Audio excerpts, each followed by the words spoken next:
नहीं पढ़ा था, है ना। तो सबसे पहले हम लोग जो है ग्राफ को कंप्लीट करेंगे, है ना। ग्राफ में सीखेंगे क्या स्लोप क्या होता है, एरिया क्या होता है, कैसे निकालते हैं, कितने टाइप के slope, everything we will do. ये करने के बाद मेरे प्यारे बच्चों we will do some questions on graph. कुछ क्वेश्चंस क्लास में होंगे और कुछ क्वेश्चंस होमवर्क के लिए भी होंगे, ठीक है ना। Class questions plus homework questions. उसके बाद बेटा हम लोग थोड़ा सा रिलेटिव मोशन भी पढ़ेंगे, है ना। रिलेटिव मोशन भी पढ़ेंगे, ये बहुत छोटा टॉपिक है ना, स्मॉल टॉपिक है, जल्दी हो जाएगा। और उसके बाद हम लोग जो है 2D, और 2D में मेनली क्या है बच्चों, प्रोजेक्टाइल मोशन, है ना। प्रोजेक्टाइल मोशन वो करेंगे और फिर उसके क्वेश्चन सॉल्व करेंगे, प्लस थोड़ा सा आपको होमवर्क भी मिलेगा, ठीक है ना। तो आइए सेशन का आउटलाइन हो गया, सेशन को शुरू करते हैं and let us begin with graph. अच्छा, ग्राफ पे जाने से पहले अगर आपको याद होगा ना, तो पिछली क्लास में मैंने 2 क्वेश्चन एक्सेलरेशन से छोड़ दिए थे, ये बोलते हुए कि ये 2D के क्वेश्चन है, अगर आपको याद है ना। A body is moving velocity 30 towards east, 10 second बाद velocity becomes north, X average acceleration निकालो। ये क्वेश्चन मुझे याद है बेटा, और आज ग्राफ कराने के बाद 2D की शुरुआत यहीं से मैं करूंगा, तो आप टेंशन मत लेना। इसमें कई बच्चों को डाउट है, ठीक है ना, नॉर्थ ईस्ट आएगा, नॉर्थ वेस्ट आएगा, क्या आंसर आएगा, है ना। तो I will do this question for all of you, don't worry about it. और एक क्वेश्चन ये भी मैंने छोड़ा था, PYQ है नीट का, ठीक है। चलिए शुरू करते हैं प्रभु का नाम लेके। टॉपिक है बेटा ग्राफ, ठीक है। ग्राफ, ग्राफ में सबसे पहले we will study about slope, ठीक है बेटा। We will study about slope. Slope क्या होता है, देखो मेनली जो स्लोप है बेटा वो है इंक्लिनेशन, इंक्लिनेशन, ठीक है ना। अगर मान लीजिए आप गाड़ी से कहीं जा रहे हैं और आप एकदम फ्लैट सरफेस पे गाड़ी चला रहे हैं, एकदम फ्लैट, तो आप बोलेंगे कि स्लोप की वैल्यू 0 है ना।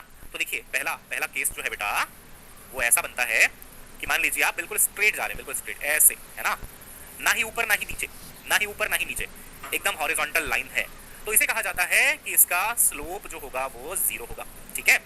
अच्छा, अभी इसका मैथमेटिकल मीनिंग भी समझेंगे हम लोग, dy/dx एवरीथिंग tan थीटा सब कुछ करेंगे, लेकिन अभी मैं आपको बेसिक बात बता रहा हूं बेटा। अगर यही ग्राफ ऊपर जा रहा है मान लो ऐसे, तो आपको चढ़ाई चढ़नी पड़ रही है बेटा, चढ़ाई चढ़नी पड़ रही है ना। इसको बोलते हैं बेटा पॉजिटिव स्लोप है, पॉजिटिव स्लोप है ना। और यहाँ पे आप देखेंगे बेटा तो ये ढलान आ गया है ना, नीचे जा रहे हैं आप, इसको बोलते हैं हम लोग नेगेटिव स्लोप, इसको बोलते हैं बेटा हम लोग नेगेटिव स्लोप, है ना। तो चढ़ाई ऊपर जाना है तो पॉजिटिव, नीचे जाना है तो नेगेटिव। अच्छा, ये तो चलो लेमैन लैंग्वेज हो गया। अब थोड़ा सा टेक्निकल हो जाते हैं जरा सा, है ना। अगर x के बढ़ने से, अगर x के बढ़ने से y भी बढ़ता है, x increases y also increases, तो बोलते हैं स्लोप पॉजिटिव है। देखो कैसे, इधर आप जाएंगे ये x है ना, इधर आप जाएंगे ये y है। अगर आप x में जा रहे हैं, x बढ़ रहा है और y भी बढ़ रहा है, देखो इस वाले ग्राफ में देखो, है ना, x भी बढ़ रहा है, y भी ऊपर जा रहा है, तो ऐसे ग्राफ को बोलते हैं बेटा पॉजिटिव स्लोप, ठीक है। अच्छा, 0 किसको बोलते हैं सर, देखो इसमें x तो बढ़ रहा है, यहां से हम इधर आगे आगे आगे आगे आगे आगे, लेकिन y नहीं बढ़ रहा, है ना। यानी कि x इंक्रीज हो रहा है बट y रिमेन्स कांस्टेंट, इसको बोलते हैं बेटा 0 स्लोप, है ना। और यहाँ पे तो बहुत ही नमूनी सी चीज हो रही है बेटा, x बढ़ रहा है, x बढ़ रहा है, लेकिन y नीचे जा रहा है। y देखो आप, y ऊपर से नीचे आ गया, ऊपर से नीचे आ गए आप, तो यहाँ पे x तो बढ़ता है लेकिन y कम होता है, ठीक है। जैसे मान लो x में ले लेते हैं मेरा एफर्ट, टीचर का एफर्ट, ठीक है, मेरा एफर्ट, मैं कितना एफर्ट मार रहा हूँ, ठीक, वो x है। और ये है बेटा तुम्हारा नॉलेज, कि तुम्हारा नॉलेज कितना बढ़ रहा है। तो ज्यादातर बच्चे क्या आते हैं कि आते हैं और फिर बातें करते हैं कि क्या तुम सिंगल हो, है ना, क्या तुम मिंगल होना चाहती हो, बताओ मैं बाबा से वशीकरण का प्रसाद ले आऊंगा, है ना, हम दोनों शादी कर लेंगे।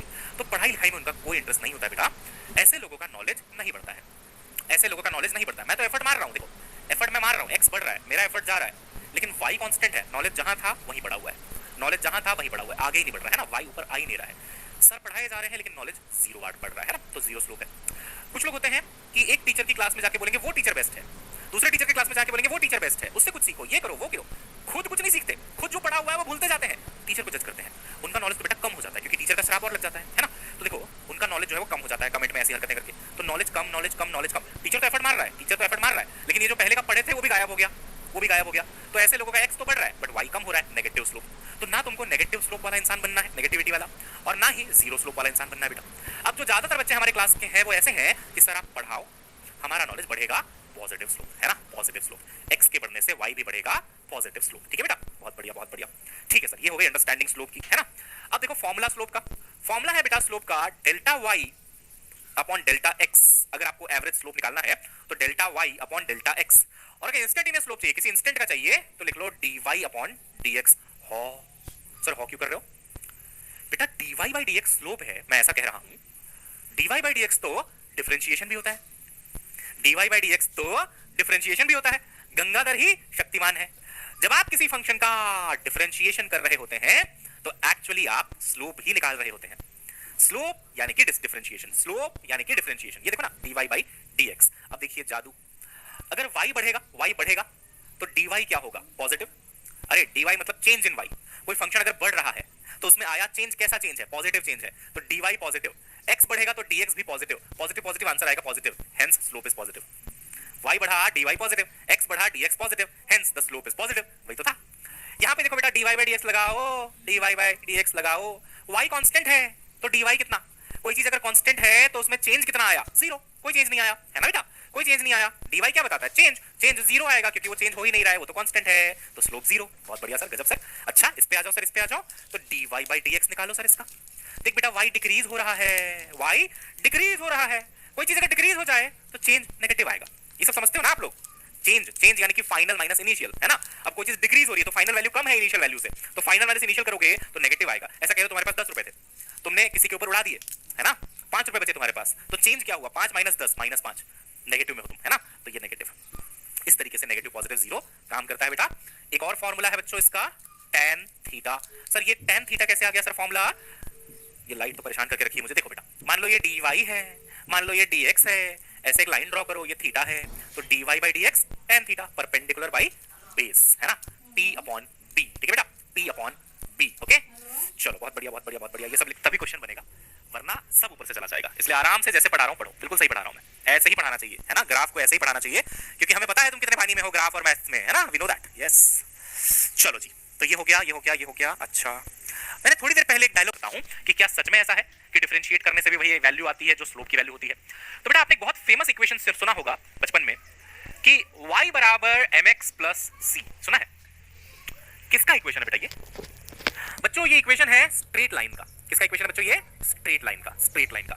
y और x से तो आप ऑलरेडी परिचित हैं, है ना। m क्या होता है ना बच्चों, m कहलाता है आपका स्लोप, और c जो है बेटा वो कहलाता है इंटरसेप्ट। ये इंटरसेप्ट का मतलब होता है बेटा फ्लोर कौन सा है ना, कौन से फ्लोर से ग्राफ स्टार्ट हुआ है। फॉर एग्जांपल अगर मैं एक ग्राफ बनाऊं यहाँ पे, है ना, और मैं लिखूं कि y बराबर 2x प्लस 3, तो 2 जो है ना वो स्लोप बता रहा है, पॉजिटिव है तो पॉजिटिव है। 3 जो है ना बोल रहा है कि ग्राफ थर्ड लेवल से चालू हुआ है, मतलब ये हो गया आपका y बराबर 0, है ना, तो ग्राफ यहां से स्टार्ट नहीं हो रहा है, यहां से भी नहीं हो रहा है, तो 1 होगा, ये 2 होगा, ये 3 होगा, 3 से स्टार्ट होके ऐसे जा रहा है पॉजिटिव स्लोप के साथ। चमका, 3 से स्टार्ट होके जा रहा है पॉजिटिव स्लोप के साथ, है ना। कुछ लोग ऐसे भी समझाते हैं इस बात को कि बेटा इसमें x बराबर 0 डाल दे, है ना, ये x बराबर 0 डाल दे, x बराबर 0 डालेगा तो y बराबर 3 आएगा। तो यानी कि जब x की वैल्यू 0 थी नमूनो, ये देखो x, ये देखो 0, x की वैल्यू जब 0 थी तो y 3 पे मौज कर रहा था, उसके बाद ग्राफ ऊपर गया। जब x की वैल्यू 0 थी तो y 3 पे था, है ना, ऐसे काम करता है। तो इंटरसेप्ट बताता है कि कहां से ग्राफ का स्टार्टिंग हुआ है। ठीक सर, 2 क्या बता रहा है, स्लोप, है ना, 2 क्या बता रहा है बेटा, स्लोप। अच्छा एक बात बताओ मेरे प्यारे बच्चों, अगर मैं लिखूं y बराबर 2x, बस इतना ही लिखा है मैंने, ठीक है ना, तो बताओ तो c की वैल्यू कितनी है। भाई y बराबर mx प्लस c होता है ना, तो प्लस 0 है, अगर कुछ नहीं लिखा है तो 0 है c अगर 0 है ना तो ग्राफ बिल्कुल यहां से स्टार्ट होगा, ऐसे जाएगा। पहले c बराबर 3 था तो 3 से स्टार्ट हुआ, ऊपर गया। अभी c बराबर 0 है तो 0 से स्टार्ट हुआ, ऊपर गया। और अगर मैं कह दूं कि 2x माइनस 3 है तो ये जो ग्राफ है ये ससुरा नीचे से स्टार्ट होगा, यहाँ -3 से स्टार्ट होगा, ऊपर ऐसे जाएगा, ऊपर जा रहा है क्योंकि स्लोप इज पॉजिटिव, है ना। तो ये बेसिक आइडिया मुझे आपको देना था, ठीक है ना, ये बेसिक आइडिया मुझे आपको देना था, सी के बारे में बताना था कि सी पॉजिटिव जब होता है प्यारे बच्चों तो ग्राफ ऊपर से स्टार्ट होता है, देखो है ना, ये फ्लोर बताता है, थर्ड फ्लोर, तो थर्ड से स्टार्ट हुआ, 0 तो 0 से स्टार्ट हुआ, -3 तो -3 से स्टार्ट हो गया। अब आइए देखते हैं कि क्या सच में गंगाधर ही शक्तिमान है। मैंने एक इक्वेशन लिखा बच्चों, y बराबर 2x प्लस 3। अब आप मुझे बताइए इसका स्लोप कितना है। आप बोलेंगे सर बहुत आसान है, ये स्लोप है, ये स्लोप कहलाता है ना, mx प्लस c ये स्लोप कहलाता है। तो सर यहाँ पे स्लोप को 2 लिख लो और साइड में कर लो, स्लोप को 2 लिख लो, साइड में कर लो।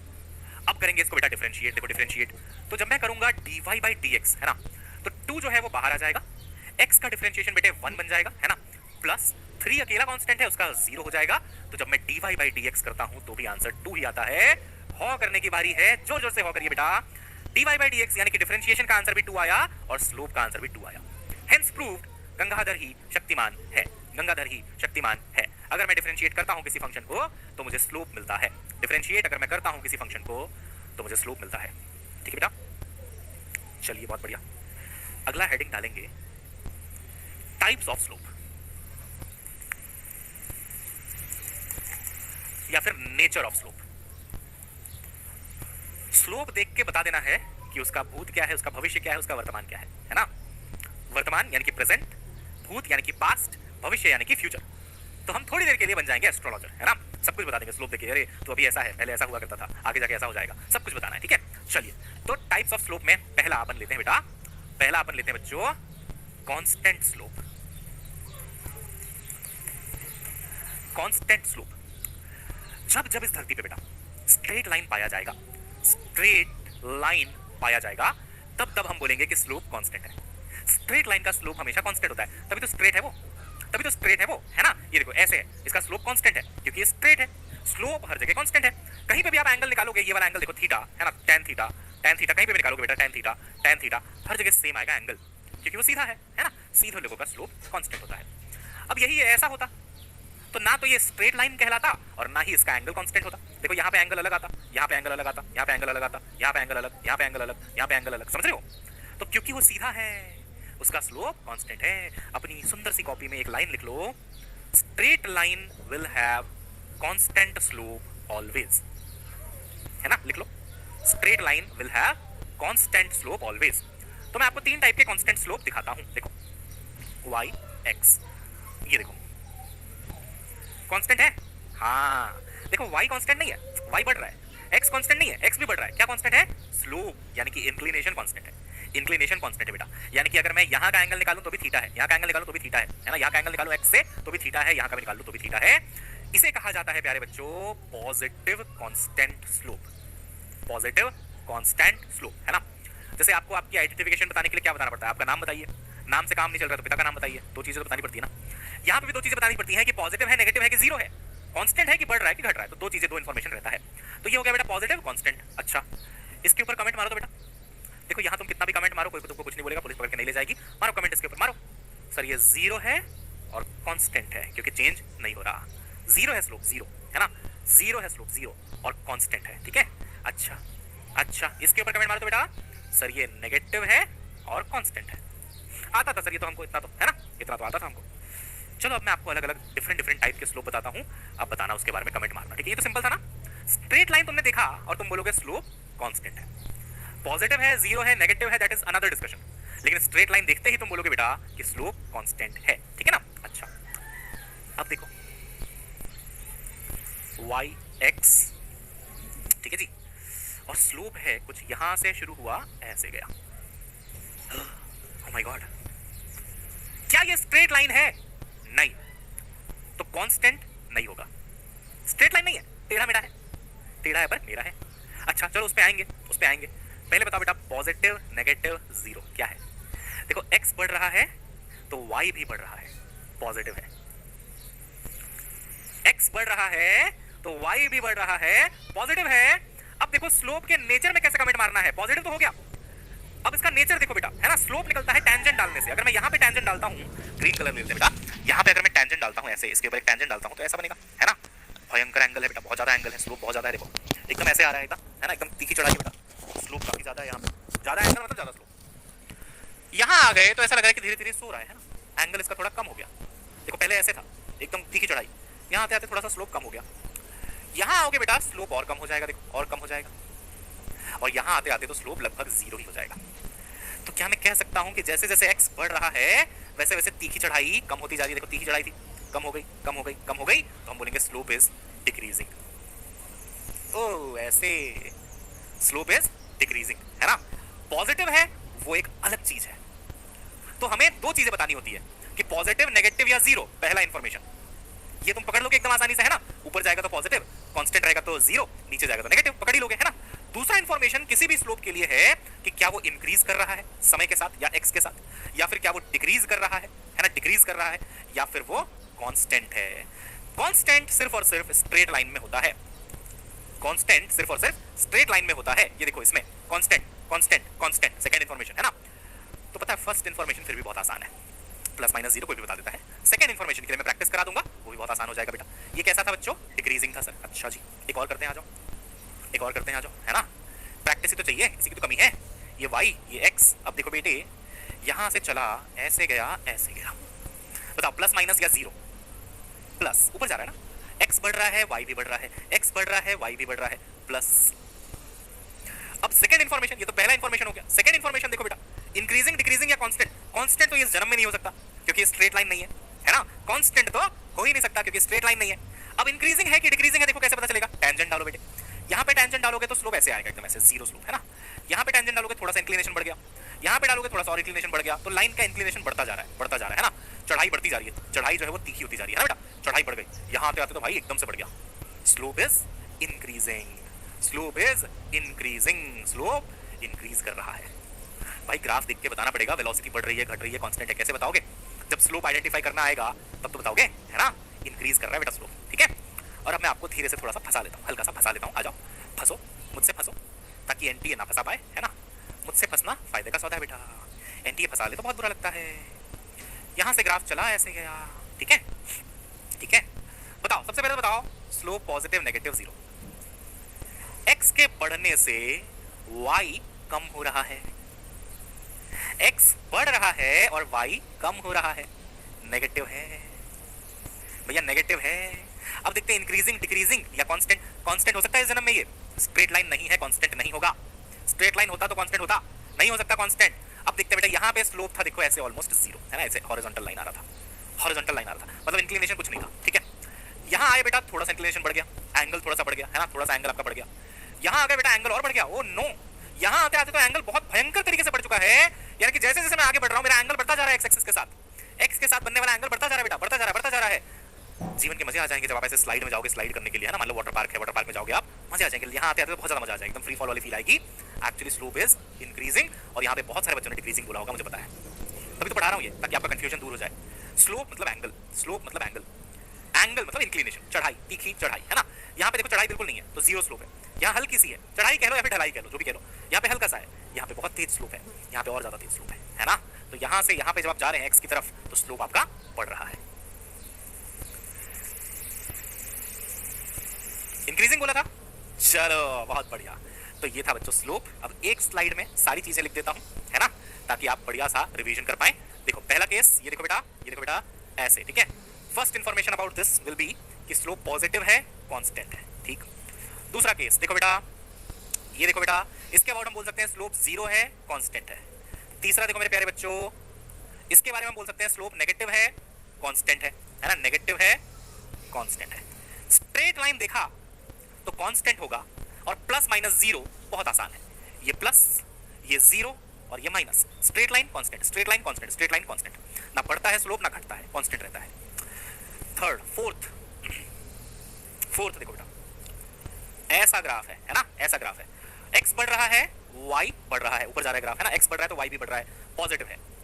और हम इंक्लिनेशन देखें तो शुरू में बहुत ज्यादा था, यहाँ आगे कम हो गया, decreases, slope decreases, slope decreases, ठीक है जी, बहुत बढ़िया।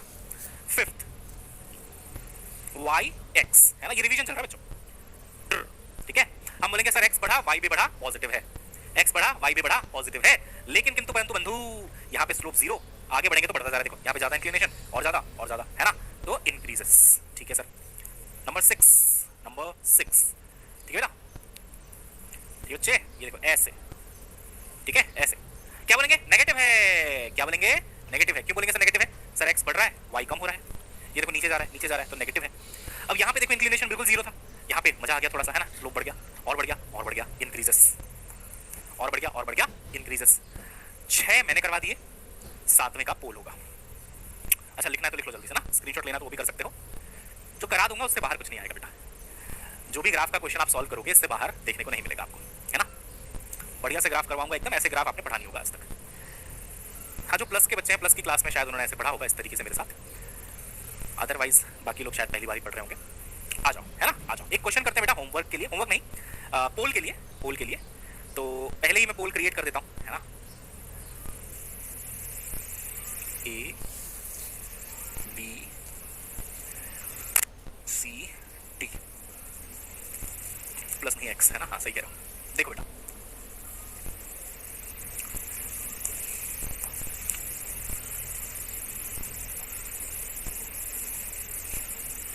समझ गए, ग्राफ ऐसा है, ये आपका y है, ये आपका x है। ऑप्शन ए स्लोप पॉजिटिव है, इंक्रीज करता है, बी पॉजिटिव है, डिक्रीज करता है, सी नेगेटिव है, इंक्रीज करता है, या फिर डी नेगेटिव है, डिक्रीज करता है?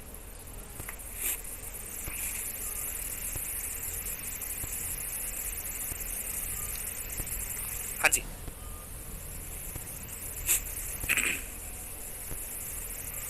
कुछ बच्चे वोट भी कर दिए। क्या ही कर सकते हैं हम, क्या ही कर सकते हैं हम। अच्छा एक बात बताओ, पिछले क्लास का पीडीएफ तुम लोगों ने डाउनलोड किया था कि नहीं किया था? जो लिंक हमने दिया था, क्या उस लिंक से आपने पीडीएफ डाउनलोड किया? किया था? मुझे पता चला कि बहुत कम लोगों ने पीडीएफ डाउनलोड किया। तो तुम अगर पीडीएफ डाउनलोड नहीं करोगे मेरे प्यारे बच्चों, प्यारे प्यारे बच्चों, तो रिवाइज कैसे करोगे बेटा? पीडीएफ डाउनलोड कर लिया करो, ठीक है, और उसको सेव करके रखा करो, उसी से तो रिवीजन होगा तुम्हारा। अच्छा अब आइए देखते हैं क्या हुआ हमारे पोल में। हमारे पोल में बहुत अच्छा रिजल्ट आया है। ज्यादातर ऑप्शंस में सिर्फ और सिर्फ मैं देख रहा हूं तुक्केबाजियां हुई हैं, और हमारा जो करेक्ट आंसर है उसके साथ 60% बच्चे हैं, ठीक है। देखो बेटा बहुत सिंपल था। पहली बात, x के बढ़ने से y घट रहा है तो नेगेटिव होगा, तो नेगेटिव होगा, है ना। जिन्होंने भी आंसर ए दिया है या फिर बी दिया है ना बेटा, बेटा आप बॉटल उठाइए, बॉटल का ढक्कन खोलिए, है ना, ढक्कन में थोड़ा सा पानी ले लीजिए, उसे कहते हैं बेटा चुल्लू भर पानी। आगे आपको पता है क्या करना है, ठीक है।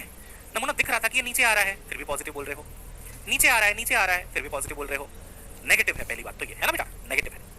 अब आते हैं इंक्रीजिंग या डिक्रीजिंग में, है ना। देखो इंक्रीजिंग या डिक्रीजिंग में, देखो यहाँ पे अगर आप टेंजेंट डालोगे बेटा तो ये एंगल बहुत बड़ा है, बहुत बड़ा एंगल है भाई, बहुत बड़ा, मतलब स्लोप काफी ज्यादा है। आगे बढ़े तुक तुक तुक तुक, आगे बढ़े बेटा तो यहाँ पे हमने देखा एंगल कम हो गया, देवियों सज्जनों, एंगल कम हो गया। थोड़ा और आगे बढ़े, एंगल और कम हो गया। यहाँ आते आते जब टेंजेंट डाला तो एंगल लगभग 0 हो गया, एंगल कम हो रहा है ना, पहले ज्यादा फिर कम फिर कम फिर और कम, तो डिक्रीजेस, एंगल डिक्रीजेस, यानी कि स्लोप डिक्रीजेस, ठीक है बेटा। तो ये जो मैंने आपको एक स्लाइड में बनवाया है उसमें ये भी ऐड कर देता हूँ अभी, है ना। 7th नंबर का ग्राफ भी अपन ऐड कर लेते हैं, ताकि जब आप एक बार इसको पढ़ो तो आपका पूरा स्लोप रिवाइज हो जाए, ठीक है बेटा। यही है नेगेटिव डिक्रीजेस। चलो लिखो भाई,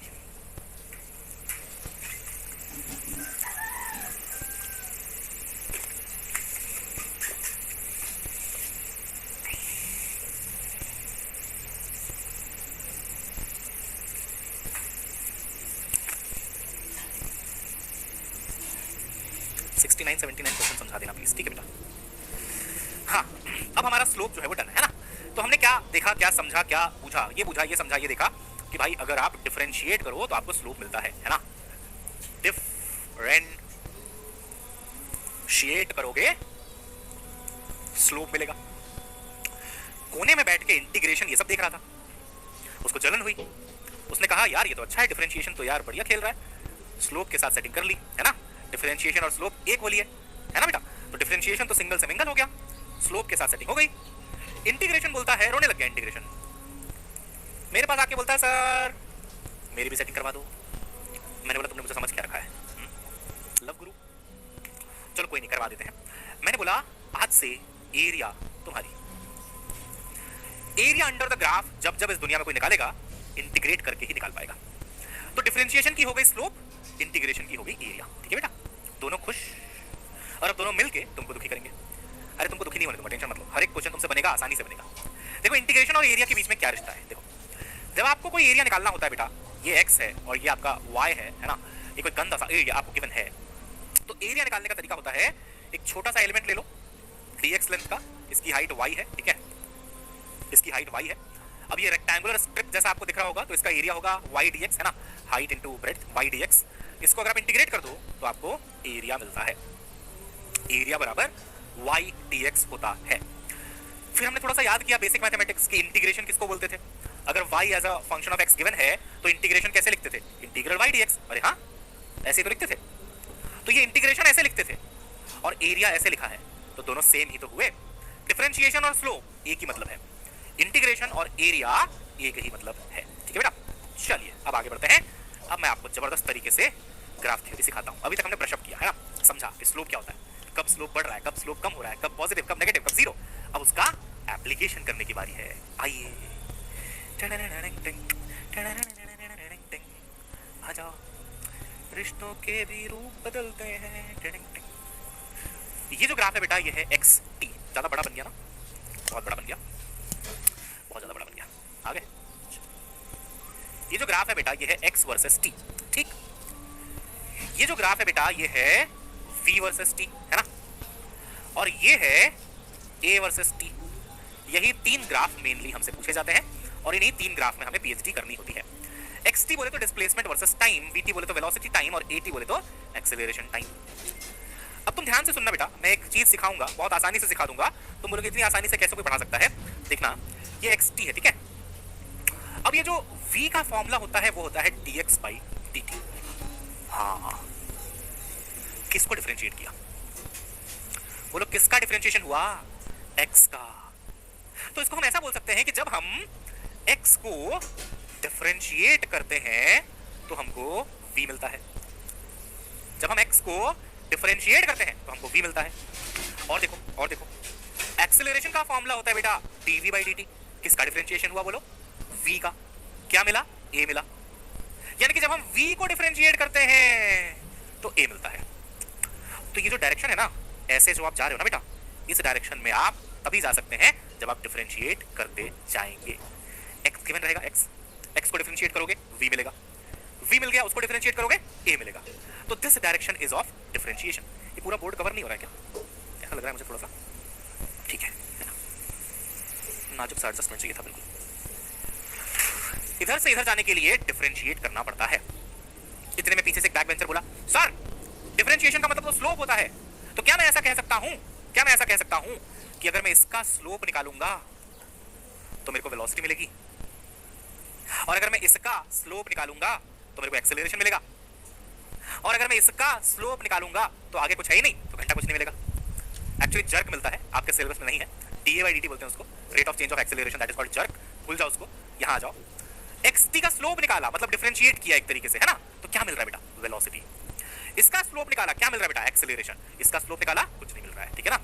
तो अगर आप स्लोप निकालते जाओगे तो आप आगे बढ़ोगे, आगे xt से vt पे आ जाओगे, vt से at पे आ जाओगे। स्लोप निकालने से आगे बढ़ते हैं, या फिर डिफरेंशिएट करने से आगे बढ़ते हैं, आगे बढ़ते हैं, ठीक है।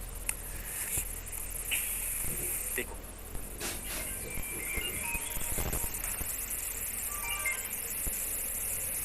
हाँ जी भैया, हाँ जी बताइए बताइए।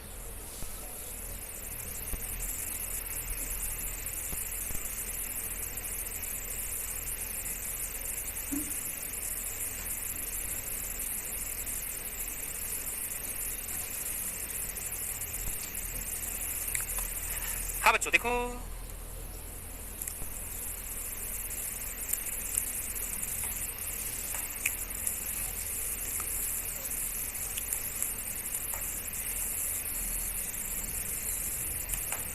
मान लो एग्जामिनर तुमको एक्सटी ग्राफ दे देता है ऐसे, ठीक है, बोलता है इसको देख के इसका वीटी बना दो और इसका एटी बना दो। तो देखो कैसे बनाओगे, पहले आप इसको देखोगे प्यार से, ठीक है, फिर बोलोगे कि तुम्हारे स्लोप पे मैं कमेंट मारना चाहता हूं। मारोगे तो नहीं? मुझे मार दो कमेंट, बोलता मार दो। तो हमने कमेंट मारा, हमने बोला कि भाई ऊपर जा रहा है तो पॉजिटिव होगा, और स्ट्रेट लाइन है तो कांस्टेंट होगा। भाई ऊपर जा रहा है तो पॉजिटिव होगा, स्ट्रेट लाइन है तो कांस्टेंट होगा, पॉजिटिव कांस्टेंट। ये हमने किस पे मारा बेटा कमेंट? स्लोप। अब इसका जो स्लोप होता है वो मुझे अगला इंफॉर्मेशन यानी कि वेलोसिटी बताता है। Slope will tell you velocity, है ना। अब ये भी देखना बेटा, देखना ना यहाँ पे, इसका स्लोप निकालोगे, कहाँ गया स्लाइड, कहाँ गया बोला, इसका स्लोप निकालोगे तो ये आपको वेलोसिटी देगा, है ना। एक्सटी का स्लोप निकालोगे ये आपको वेलोसिटी देगा। तो क्या मैं कह सकता हूँ कि अगर इसका स्लोप पॉजिटिव है और कांस्टेंट है तो वेलोसिटी भी पॉजिटिव होगी और कांस्टेंट होगी? हाँ। तो पॉजिटिव कांस्टेंट वेलोसिटी कैसे बनेगी? ऐसे, ये देखो, मैं स्लोप की बात नहीं कर रहा, कंफ्यूज मत होना, मैं वेलोसिटी की बात कर रहा हूँ। वेलोसिटी कांस्टेंट है, मान लो यहाँ पे 2 है वैल्यू, तो यहाँ पे भी 2 है, यहाँ पे भी 2 है, यहाँ पे भी 2 है, यहाँ पे भी 2 है। मैं स्लोप की बात नहीं कर रहा, मैं वेलोसिटी की बात कर रहा हूँ। वेलोसिटी कांस्टेंट है कि नहीं है भाई? देखो ऐसे कांस्टेंट है कि नहीं है भाई? बिल्कुल है। और पॉजिटिव भी है, देखो ये देखो प्लस है ना। तो बेटा यहाँ से मैं इस ग्राफ पे कितनी आसानी से आ गया, देखो, है ना। ये ऐसे था, मैं यहाँ आ गया, ये ऐसे था, मैं यहाँ आ गया। अब मैं इसके स्लोप की बात करूंगा, इसका स्लोप 0 है, देखो स्लोप, अब मैं स्लोप की बात कर रहा हूँ, स्लोप 0 है और कांस्टेंट है, तो स्लोप देगा आपको एक्सेलरेशन। आप अगले ग्राफ पे पहुंच जाओगे।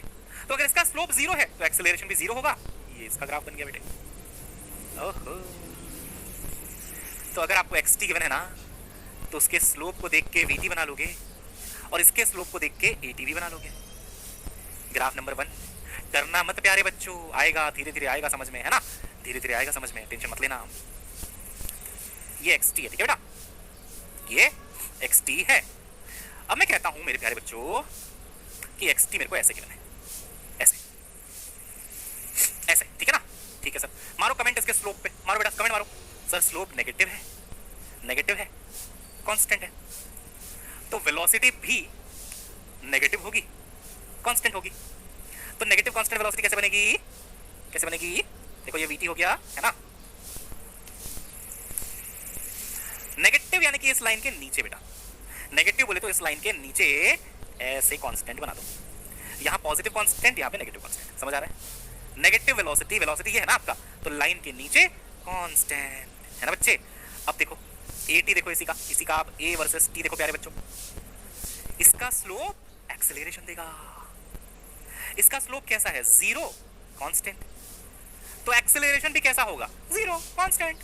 तो ये हो गया आपका जीरो कांस्टेंट, है ना, जीरो कांस्टेंट, जीरो कांस्टेंट। ये जो ग्राफ अभी अभी आपने पढ़ा बच्चों, इसे कहते हैं यूनिफॉर्म मोशन का ग्राफ। यूनिफॉर्म मोशन मतलब वेलोसिटी कांस्टेंट, देखो वेलोसिटी कांस्टेंट है, हाँ, वेलोसिटी कांस्टेंट है, हाँ, वेलोसिटी कांस्टेंट है, हाँ, यूनिफॉर्म मोशन, यूनिफॉर्म मोशन, ठीक है। आसान है क्या बच्चों? स्लोप देखो, वेलोसिटी निकाल लो, ठीक है ना। अब देखो एक और कराता हूं मैं आपको क्वेश्चन।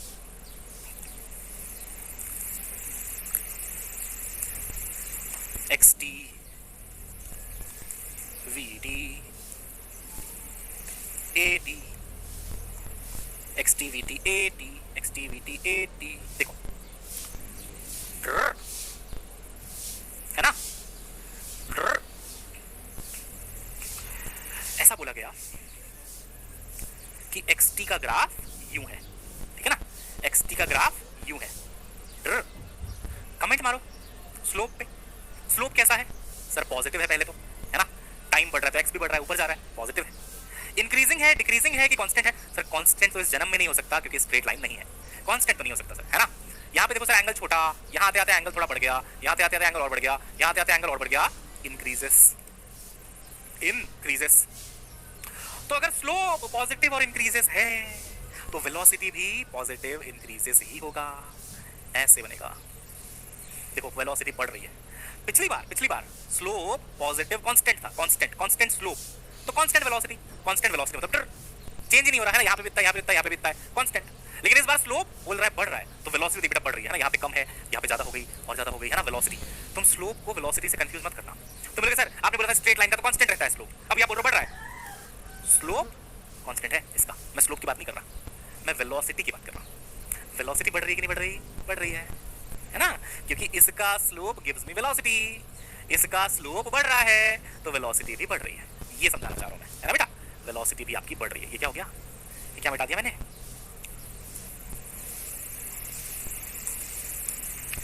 ठीक है। तो देखो लास्ट बार फिर से सुनो, इसका स्लोप पॉजिटिव है और बढ़ रहा है, इसलिए वेलोसिटी भी पॉजिटिव होगी और बढ़ेगी, ठीक है।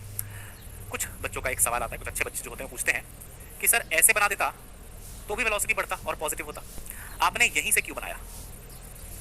यही सब तो नीट पूछता है, आपने इसको जीरो से ही क्यों बनाया? आपको कैसे पता चला कि वेलोसिटी शुरू में जीरो है? कैसे पता चल जाता है आपको कि वेलोसिटी शुरू में जीरो है? ऐसे पता चला कि यहाँ का स्लोप वेलोसिटी बताता है, और जब मैंने इनिशियल स्लोप देखा तो वो जीरो था। इनिशियल स्लोप देखो ना, उसका स्लोप इनिशियल वाला देखो ना, यहाँ पे टेंजेंट डाल के देखो ना बेटा, जीरो है ना। तो अगर स्लोप जीरो है तो वेलोसिटी भी तो जीरो होगी। वहां से मुझे पता चला कि ये गलत है, ये नहीं होगा, ये नहीं हो सकता, ये नहीं हो सकता। यहां से चालू होगा, जीरो से ऐसे ऊपर जाएगा। अब इसका स्लोप निकालो बेटा, इसका स्लोप क्या होगा? पॉजिटिव कांस्टेंट, क्योंकि ये तो स्ट्रेट लाइन है ना, पॉजिटिव कांस्टेंट क्योंकि ये तो स्ट्रेट लाइन है। तो एक्सेलरेशन भी कैसा होगा? पॉजिटिव कांस्टेंट, ये देखो positive constant, positive constant acceleration, है ना बेटा, पॉजिटिव है ना, यहां से देखो, ये देखो positive constant acceleration. This is called uniformly accelerated motion, uniform acceleration, ठीक है ना। पिछला वाला था यूनिफॉर्म वेलोसिटी, ये है यूनिफॉर्म एक्सेलरेशन क्योंकि इसका एक्सेलरेशन कांस्टेंट है। ये टॉपिक थोड़ा सा कई बच्चों को टिपिकल सा लगता है ना, लेकिन करत करत अभ्यास के सब सही हो जाता है बेटा, ठीक है ना, टेंशन मत लेना। अच्छा अब देखो,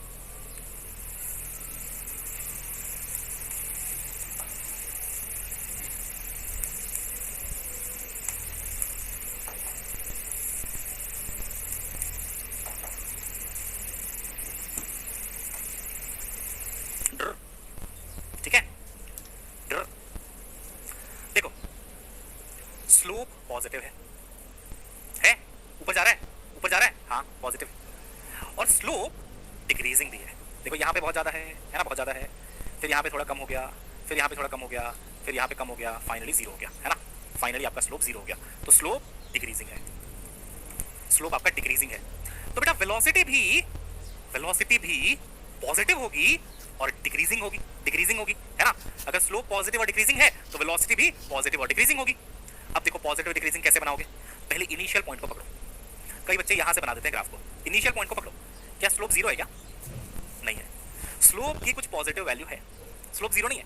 आप देखेंगे पिछले क्वेश्चन में स्लोप शुरू में जीरो था, यहाँ पे स्लोप जीरो था, तो वेलोसिटी भी जीरो आई थी शुरू में, लेकिन यहाँ पे स्लोप जीरो नहीं है, तो वेलोसिटी भी जीरो से स्टार्ट नहीं होगी, यहाँ कहीं से स्टार्ट होगी, पॉजिटिव है ना। देखो स्लोप इज पॉजिटिव तो वेलोसिटी इज पॉजिटिव। उसके बाद स्लोप जो है वो घटता जा रहा है, कम होता जा रहा है, तो वेलोसिटी भी कम होती जाएगी। फाइनली देखो यहाँ पे स्लोप जीरो हो गया, तो वेलोसिटी भी देखो फाइनली यहाँ पे आपकी जीरो हो गई। ये ग्राफ है बेटा, लॉजिक लगाओ, लॉजिक है ना। शुरू में देखो स्लोप पॉजिटिव था, तो वेलोसिटी भी पॉजिटिव से ही स्टार्ट हुई है, डिक्रीज कर रहा है स्लोप, तो वेलोसिटी भी आपकी डिक्रीज कर रही है। फाइनली आपका स्लोप यहाँ पे आके जीरो हुआ, तो वेलोसिटी भी आपकी यहाँ पे आके जीरो हो गई। अब इसका स्लोप निकालिए, इसका स्लोप है नेगेटिव, ठीक है, और कांस्टेंट, क्योंकि ये स्ट्रेट लाइन बना है ना, ये कांस्टेंट है बेटा, ये कांस्टेंट है, तो एक्सेलरेशन होगा नेगेटिव यहाँ कहीं पे और कांस्टेंट ऐसे, नेगेटिव एक्सेलरेशन। ये भी यूनिफॉर्मली एक्सेलरेटेड मोशन है but with negative acceleration, decreasing velocity, है ना, यूनिफॉर्म है ये भी।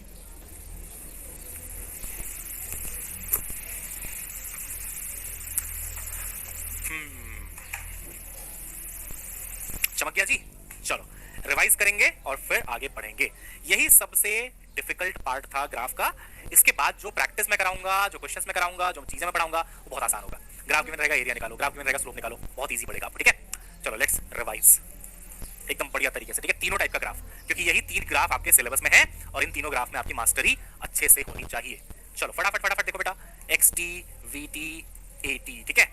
अगर एक्स टी एक स्ट्रेट लाइन है, तो हम बोलेंगे कि भाई इसका स्लोप पॉजिटिव है और कांस्टेंट है, इसका स्लोप पॉजिटिव है और कांस्टेंट है। स्लोप गिव्स वेलोसिटी, तो वेलोसिटी भी पॉजिटिव होगा, कांस्टेंट होगा, वेलोसिटी भी पॉजिटिव होगा, कांस्टेंट होगा। अब इसका स्लोप जीरो है, कांस्टेंट है, तो एक्सेलरेशन भी जीरो होगा, कांस्टेंट होगा, डन। जीरो होगा, कांस्टेंट होगा, डन, ठीक है बेटा। पहला ग्राफ ये था। दूसरा ठीक है, आ जाओ इस पे, आ जाओ फटाफट। देखो बेटा इसके बारे में हम बोलेंगे स्लोप पॉजिटिव है और कैसा है बेटा, इंक्रीजिंग है, इंक्रीज करता है। यहाँ पे आपका स्लोप का वैल्यू जीरो है। अगर इनिशियल स्लोप जीरो था तो इनिशियल वेलोसिटी भी जीरो होगी, स्लोप जीरो था तो वेलोसिटी भी जीरो होगी, बढ़ रहा है तो वेलोसिटी भी बढ़ेगा, ठीक है। Done sir, done. अब देखो बेटा इसका स्लोप देखो पॉजिटिव है और कांस्टेंट है, तो एक्सेलरेशन भी पॉजिटिव होगा और कांस्टेंट होगा, पॉजिटिव कांस्टेंट। मजा आ गया है ना बेटा, ये रिवीजन था इसका, ठीक है। पढ़ाने में मेरे को भले ज्यादा टाइम लगा होगा बट रिवीजन मैंने तुरंत करवा दिया। तो अगर कोई भी डाउट किसी भी बच्चे के मन में थोड़ा बहुत भी था तो वो गायब हो जाएगा बेटे, है ना, क्योंकि इसके बाद ग्राफ एकदम आसान है, एकदम स्मूथ चलेगा सब कुछ, बस यहीं पे जो है वो समझने लायक चीजें हैं, ठीक है। अच्छा देख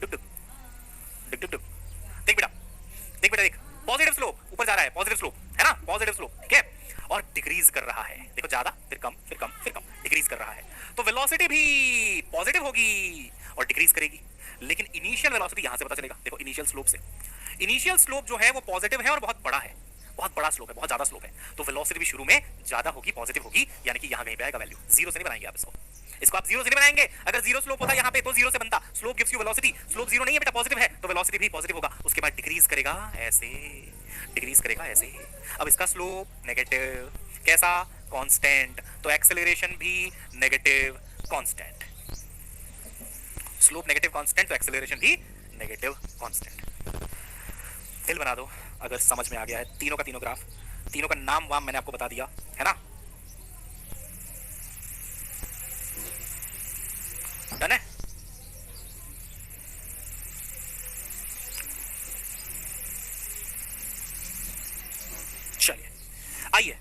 आसान चीजें हैं ग्राफ में, ठीक है ना, यहीं तक थोड़ा सा टिपिकल था।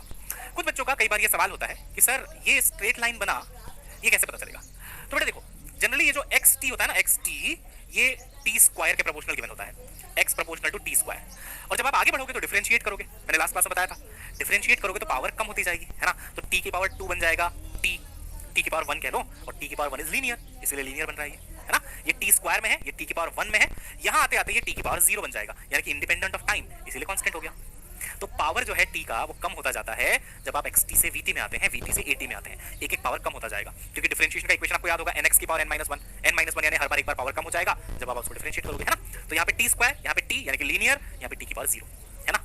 यस, कोई बोल रहा है सर अगर यहाँ पे स्ट्रेट लाइन नहीं चाहिए तो बेटा यहाँ पे टी क्यू आ जाएगा, वो तुमको बनाना ही नहीं आएगा, है ना, वो है नहीं हमारे सिलेबस में, टी क्यू आ जाएगा, उसको डिफरेंशिएट करोगे तब जाके यहाँ टी स्क्वायर आएगा, ये पैराबोला बनेगा, फिर यहाँ पे लीनियर बनेगा, वो सब नहीं आपके सिलेबस में, आपके सिलेबस में ये है uniform motion, uniformly accelerated motion, और ये यूनिफॉर्मली डिसेलरेटेड मोशन, है ना, नेगेटिव एक्सेलरेशन, ठीक है बेटा। चलो अब इस ग्राफ के टॉपिक को खत्म करते हुए हम लोग क्वेश्चन सॉल्व करते हैं, ठीक है बेटा, देखना बस हो गया, ग्राफ खत्म हो गया, है ना। देखो भाई,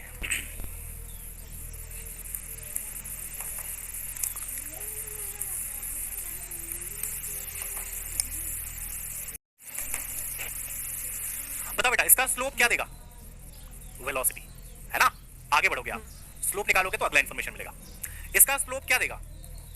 एक्सेलरेशन, अगला इंफॉर्मेशन, स्लोप निकालोगे अगला इंफॉर्मेशन। इसका स्लोप क्या देगा?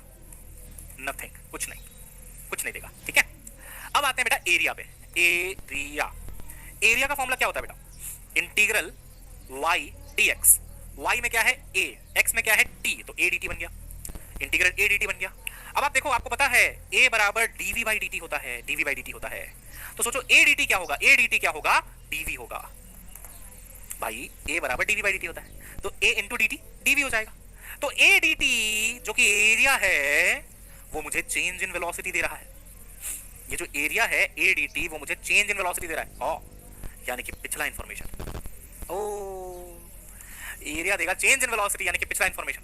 तो स्लोप निकालने से अगला इंफॉर्मेशन मिलता है, एरिया निकालने से पिछला इंफॉर्मेशन मिलता है, समझ गए? देखो यहां पे प्रूफ कर देता हूं, इसका एरिया निकालो बेटा, इसका एरिया क्या होगा? ये v है, ये t है, तो एरिया होगा v dt, y dx v dt, है ना। अच्छा, अब v बराबर क्या होता है प्यारे बच्चों? dx by dt होता है सर, dx by dt होता है सर, तो v dt क्या मिल जाएगा? v dt dx के बराबर डिस्प्लेसमेंट, तो एरिया बराबर डिस्प्लेसमेंट, पीछे आ गए आप। स्लोप निकालोगे अगला इंफॉर्मेशन मिलेगा, इसका स्लोप निकालोगे v मिलेगा, इसका स्लोप निकालोगे a मिलेगा, इसका स्लोप निकालोगे कुछ नहीं मिलेगा, एक्चुअली जर्क मिलता है। इसका एरिया निकालोगे तो चेंज इन वेलोसिटी मिलेगा, पीछे पहुंच जाओगे आप, एरिया से चेंज इन वेलोसिटी पीछे पहुंच जाओगे आप। इसका एरिया निकालोगे डिस्प्लेसमेंट मिल जाएगा, पीछे पहुंच जाओगे आप। Slope takes you forward, x से v, v से a, area takes you backwards, ये याद रहेगा, याद हो जाएगा बेटा, एरिया से आप पीछे पहुंच जाते हैं, ठीक है।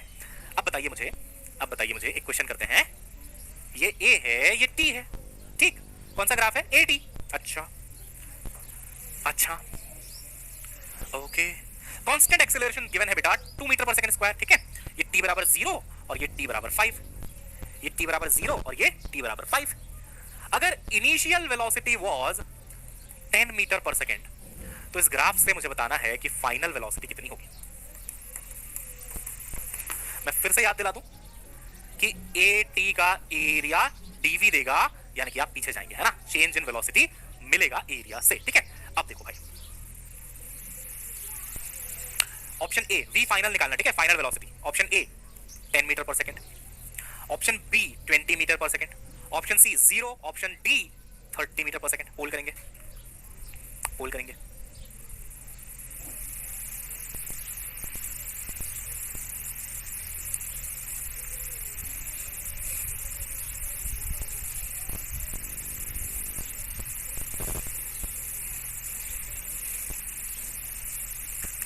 फाइनल वेलोसिटी निकालनी है, इनिशियल गिवन है, फाइनल वेलोसिटी निकालनी है, इनिशियल गिवन है, ठीक है।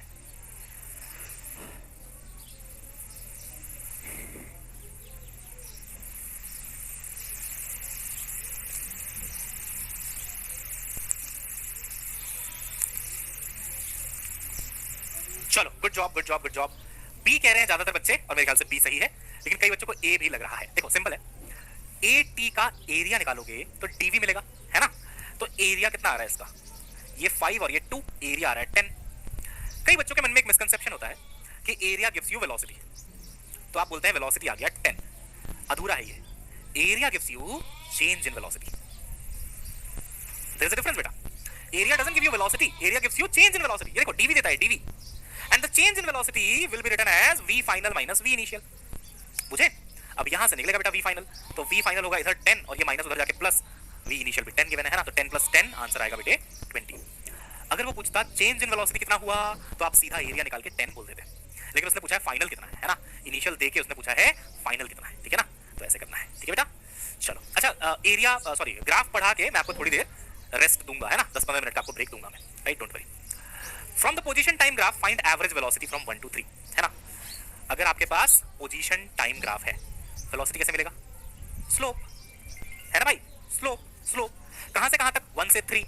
एवरेज के लिए क्या करते हैं बेटा, ये 1 हो गया, ये 3 हो गया, ये लाइन ज्वाइन कराओ, उसका स्लोप निकालो। पहली क्लास में पढ़ा था ना, इंस्टेंटेनियस के लिए जो पॉइंट बोला है उसका स्लोप, एवरेज के लिए हमेशा 2 पॉइंट गिवन रहेगा, उनको ज्वाइन कराना है, उसका स्लोप। तो देखो इसका स्लोप कितना आएगा प्यारे बच्चों, देखो देखो देखो देखो देखो, ये हाइट कितनी हो गई बेटा, यहां से लेके यहां तक 45 माइनस 15 30, है ना, 30 की हाइट हो गई, ठीक है।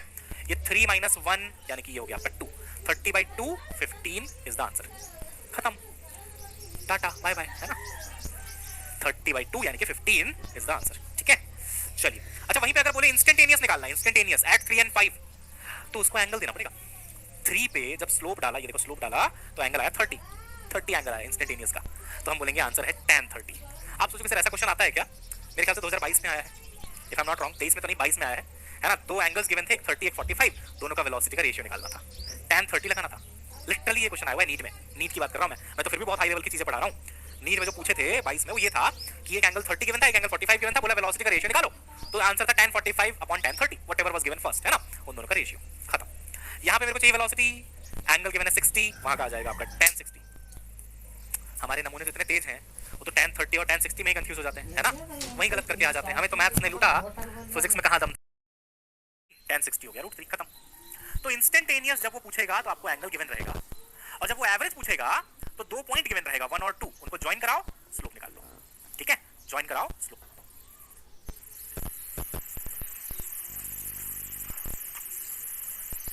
बच्चों में लाइव आ गया हूं क्या वापस से? लाइट चली गई थी यार,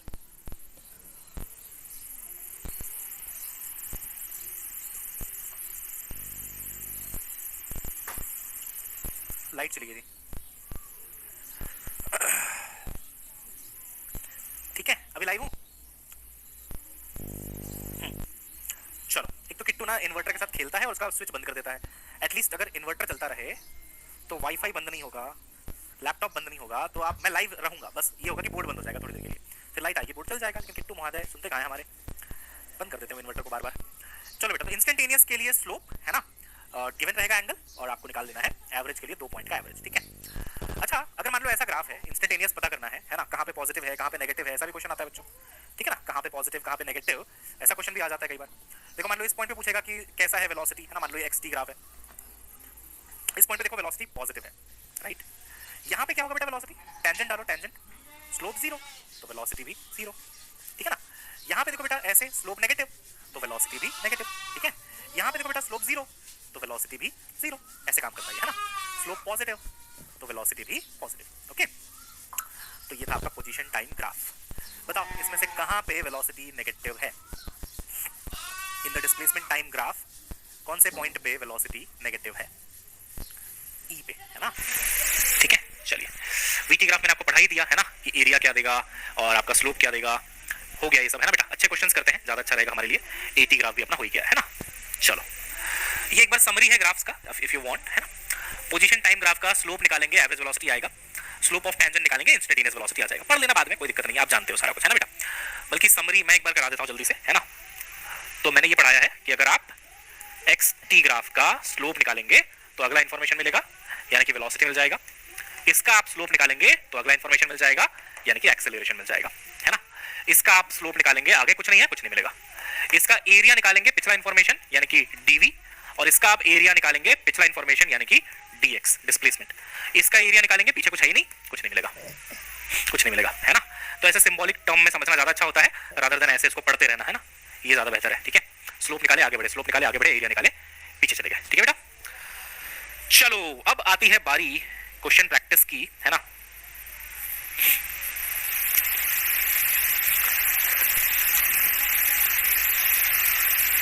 हाँ चलो देखो, velocity time curve for a body projected vertically upwards is, है ना, कैसा बनेगा अगर आप किसी बॉडी को ऊपर की तरफ प्रोजेक्ट कर देते हैं, तो वेलोसिटी टाइम ग्राफ कैसा बनेगा, है ना।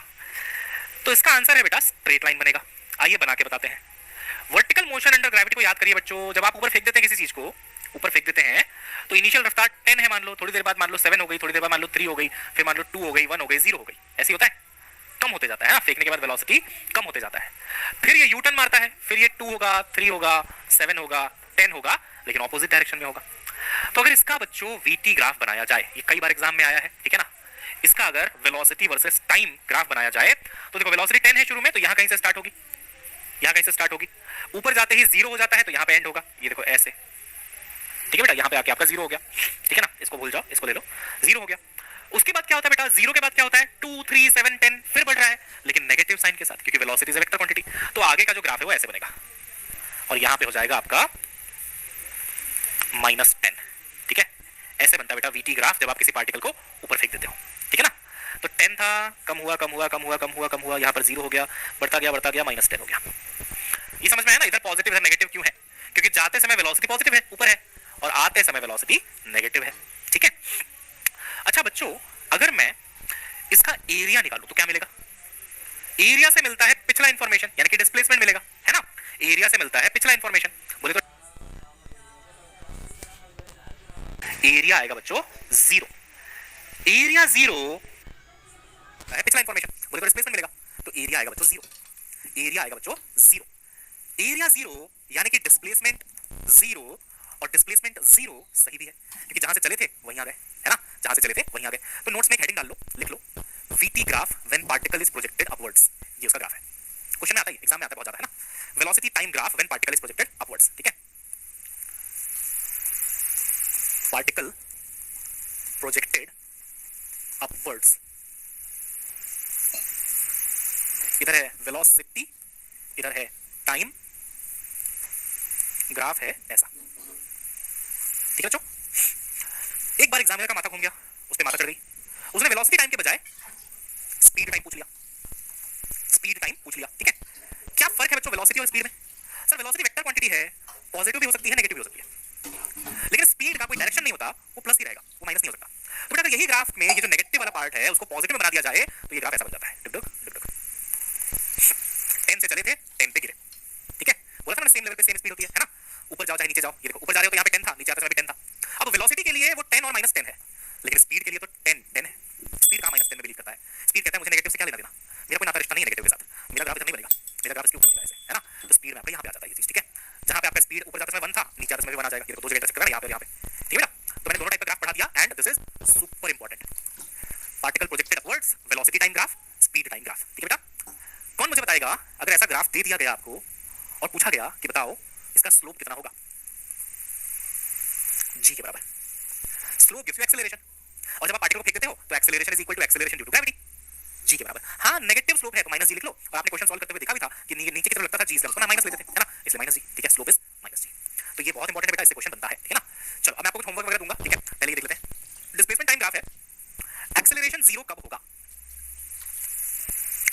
एक्सेलरेशन 0 कब होगा, है ना। देखो मैं समझाता हूं आपको, इसीलिए शुरू में मैंने बहुत टाइम लेके तीनों टाइप का आपको ग्राफ पढ़ाया हुआ है ना, तीनों टाइप का। ये देखो बेटा, अगर xt स्ट्रेट लाइन होता है, स्ट्रेट लाइन ऐसे यूनिफॉर्म मोशन, तो वेलोसिटी कांस्टेंट होती है और एक्सेलरेशन 0 होता है, इसीलिए इतना डिटेल में ये सब मैं पहले करा चुका हूं आपको, ताकि आपसे हर क्वेश्चन सॉल्व हो जाए। तो आप बोलेंगे कि चाहे xt ऐसे हो स्ट्रेट लाइन, चाहे ऐसे हो स्ट्रेट लाइन, अगर xt स्ट्रेट लाइन है, डिस्प्लेसमेंट टाइम स्ट्रेट लाइन है, तो हमको एक्सेलरेशन 0 मिलता है, this is called uniform motion. तो जैसे ही मैंने ये वाला क्वेश्चन देखा, जैसे ही मैंने ये वाला क्वेश्चन देखा, मेरे दिमाग में तुरंत घूमा कि सर ने पढ़ाया था कि बेटा अगर xt यानी कि डिस्प्लेसमेंट टाइम तेरा स्ट्रेट लाइन है तो तेरा एक्सेलरेशन 0 आएगा। तो बच्चे ने तुरंत बोला देखो यहाँ पे स्ट्रेट लाइन है और यहाँ पे स्ट्रेट लाइन है ना, तो AB और CD, AB और CD, ठीक है, AB और CD, तो AB A है और CD C है, तो हम बोलेंगे A और C में 0 एक्सेलरेशन आएगा। तो इस टाइप के क्वेश्चंस देख के, है ना, हाँ सही बोल रहे, दिल में लड्डू फूटेगा तुम्हारे, है ना, A और C is the correct answer बेटा, ठीक है।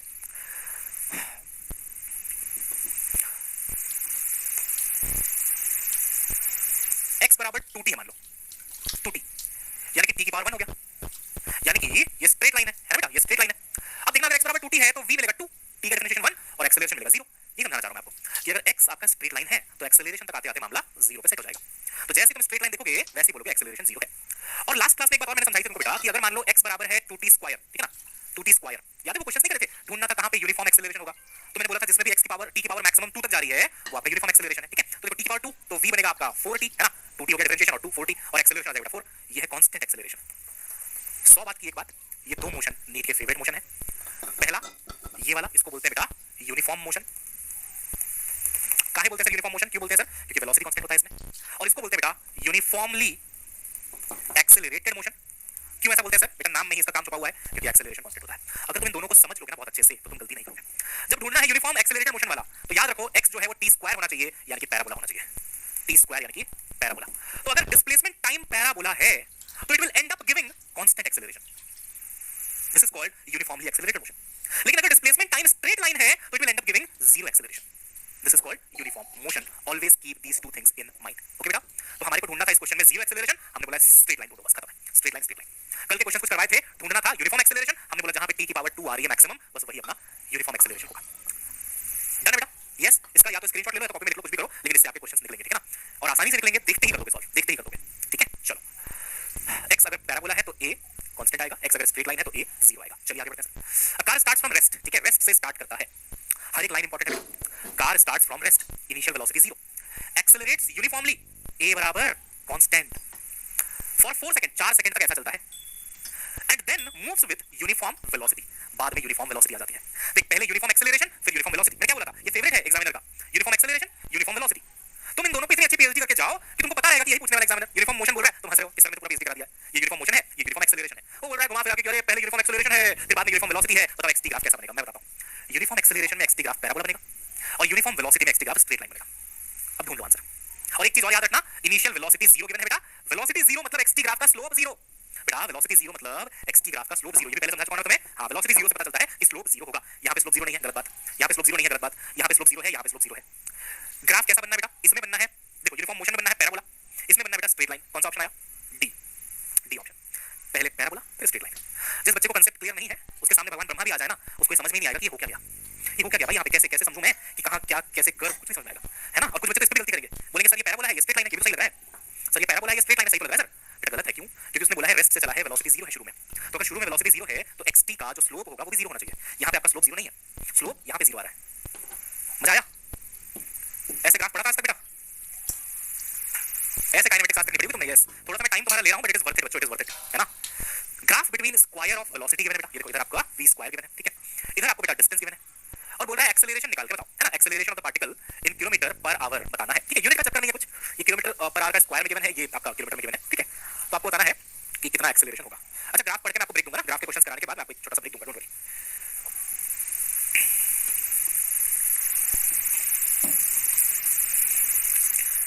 हां जी, क्या आंसर आ रहा है बेटा,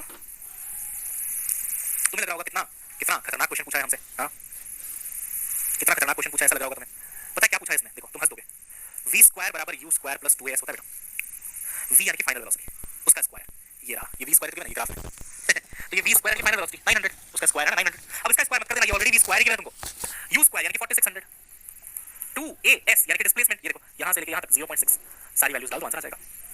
देखो तो दिख रहा है नेगेटिव आएगा, है ना, दिख रहा है बेटा कि नेगेटिव आएगा, ठीक है, 3084 कुछ आएगा, ठीक है ना। चलो the figure shown position time graph, what is the magnitude of average velocity over 10 second, है ना।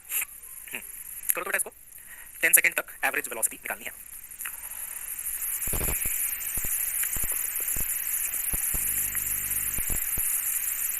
अच्छा सुनो मेरी बात, वो पूछ रहा है एवरेज वेलोसिटी बट दिया है एक्सटी ग्राफ, याद रखना दिया है एक्सटी ग्राफ, एक्सटी ग्राफ से क्या मिलेगा आपको, पोजीशन, है ना, पार्टिकल की पोजीशन कहां है। तो बेटा अगर आपके पास पोजीशन है तो v एवरेज का फार्मूला क्या होता है, x final minus x initial divided by time over 10 second बोल रहा है ना। तो ये 10 सेकंड पे ये हो गया आपकी फाइनल पोजीशन, 0 पे ये हो गया आपकी इनिशियल पोजीशन, है ना। तो फाइनल पोजीशन बेटा 40, इनिशियल पोजीशन बेटा 60, तो यहां पे लिख के 40 फाइनल, इनिशियल 60 और टाइम कितना लगा 10 सेकंड, है ना। तो ये आ जाएगा -20/10 यानी कि -2, ठीक है, -2। अच्छा आप बोलोगे सर माइनस तो है नहीं ऑप्शन में, बेटा उसने साफ-साफ लिखा है मैग्नीट्यूड बताना है बस, उसने साफ-साफ लिख दिया है कि मैग्नीट्यूड बताओ बस, है ना। तो 2 आ जाएगा आपका आंसर, ठीक है, only magnitude is what he's interested in. A person walks along east-west street and graph of his displacement time graph is shown. His average velocity in the whole interval of time. Same question है. Final position देख लो, यहाँ पे है x बराबर 0, final position x बराबर 0. Initial position देख लो बेटा कहाँ पे है, ये भी 0 पे है. ये कैसा क्वेश्चन है भाई? Final भी वो 0 पे है, initial भी वो 0 पे है.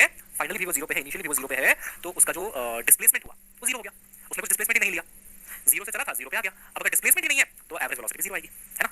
ठीक है सर, बहुत बढ़िया बहुत बढ़िया बहुत बढ़िया। From the following velocity time, अब वेलोसिटी टाइम दे दिया बेटे, वीटी दे दिया, अभी तक एक्सटी चल रहा था, वीटी आ गया, ठीक है। डिस्प्लेसमेंट निकालना है ड्यूरिंग 5 सेकंड्स, है ना बेटा, डिस्प्लेसमेंट निकालना है, अच्छा डिस्टेंस भी निकालना है, डिस्प्लेसमेंट निकालना है। लेट मी टेल यू बच्चों, आप जब वीटी का एरिया निकालोगे तो आप पीछे जाओगे, यानी कि डिस्प्लेसमेंट पे जाओगे, है ना। कुल मिला के आपको एरिया निकालना है। अब सुनना, डिस्टेंस और डिस्प्लेसमेंट में कैसे फर्क पड़ेगा। डिस्टेंस जो है अपना वो स्केलर क्वांटिटी है और डिस्प्लेसमेंट जो है प्यारे बच्चों वो वेक्टर है। तो डिस्टेंस कहेगा कि आप ऊपर का एरिया निकालो, है ना, ऊपर का, नीचे का निकालो, दोनों को जोड़ दो तो डिस्टेंस आ जाएगा। डिस्प्लेसमेंट बोलेगा नहीं नहीं नहीं जोड़ना मत, ऊपर का निकालना, नीचे का निकालना और घटा देना, क्योंकि मैं वेक्टर हूं, मैं प्लस माइनस पे भरोसा करता हूं। ऊपर का निकालो, नीचे का निकालो, घटाओ तो आपको डिस्प्लेसमेंट मिलेगा। तो बच्चों आपसे एक हम्बल रिक्वेस्ट है ना, आप सबको ट्रायंगल, रेक्टेंगल, इन चीजों का एरिया निकालना तो आता है ना। तो ये आप एज अ होमवर्क ले लो प्लीज, है ना, क्योंकि अगर ये मैं पूरा करके दिखाऊंगा तो will be like a time waste only, nothing else. Please इसको आप होमवर्क ले लो। पहले आप ऊपर का एरिया निकालना, फिर आप नीचे का एरिया निकालना। जब आप दोनों को जोड़ोगे ना प्यारे बच्चों तो जोड़ने से आंसर आएगा 110, वो होगा डिस्टेंस। फिर आप वही ऊपर के एरिया को और नीचे के एरिया को घटा देना तो आंसर आएगा 70, वो होगा आपका डिस्प्लेसमेंट, ठीक है ना। तो ये आप होमवर्क ले लीजिएगा। अब मैं आपको जो अच्छे वाले क्वेश्चन कराऊंगा, what is projected vertically upward from the surface of velocity time graph, बताइए। अभी भी कराया था, देखो एग्जाम में आया हुआ है, ठीक है ना, पीवाईक्यू है। ऊपर फेंका है, नीचे आया पार्टिकल, हे भगवान कितनी दूर से गिरा बेचारा पेन, और पता नहीं कहां चला गया, दूसरा यूज कर लेते हैं, चलो बाद में निकाल लेंगे। ऊपर गया है, नीचे आया, ये वाला आंसर है ना, डी। इसी में बोलेगा स्पीड टाइम, इसी में अगर बोलेगा स्पीड टाइम तो ये स्पीड टाइम है, because speed can not be negative, पता लोग चला गया। और अगर बोलेगा वेलोसिटी टाइम बेटा तो ये आंसर है, ठीक है जी। चलिए जी, क्या करना भाई, वीटी ग्राफ गिवन है ना, maximum height attend by the rocket. हल्का सा इसमें कंसेप्ट मेरे ख्याल से रिक्वायर्ड होगा, कर लेते हैं इस क्वेश्चन को, है ना। चलो ट्राई करो बेटा।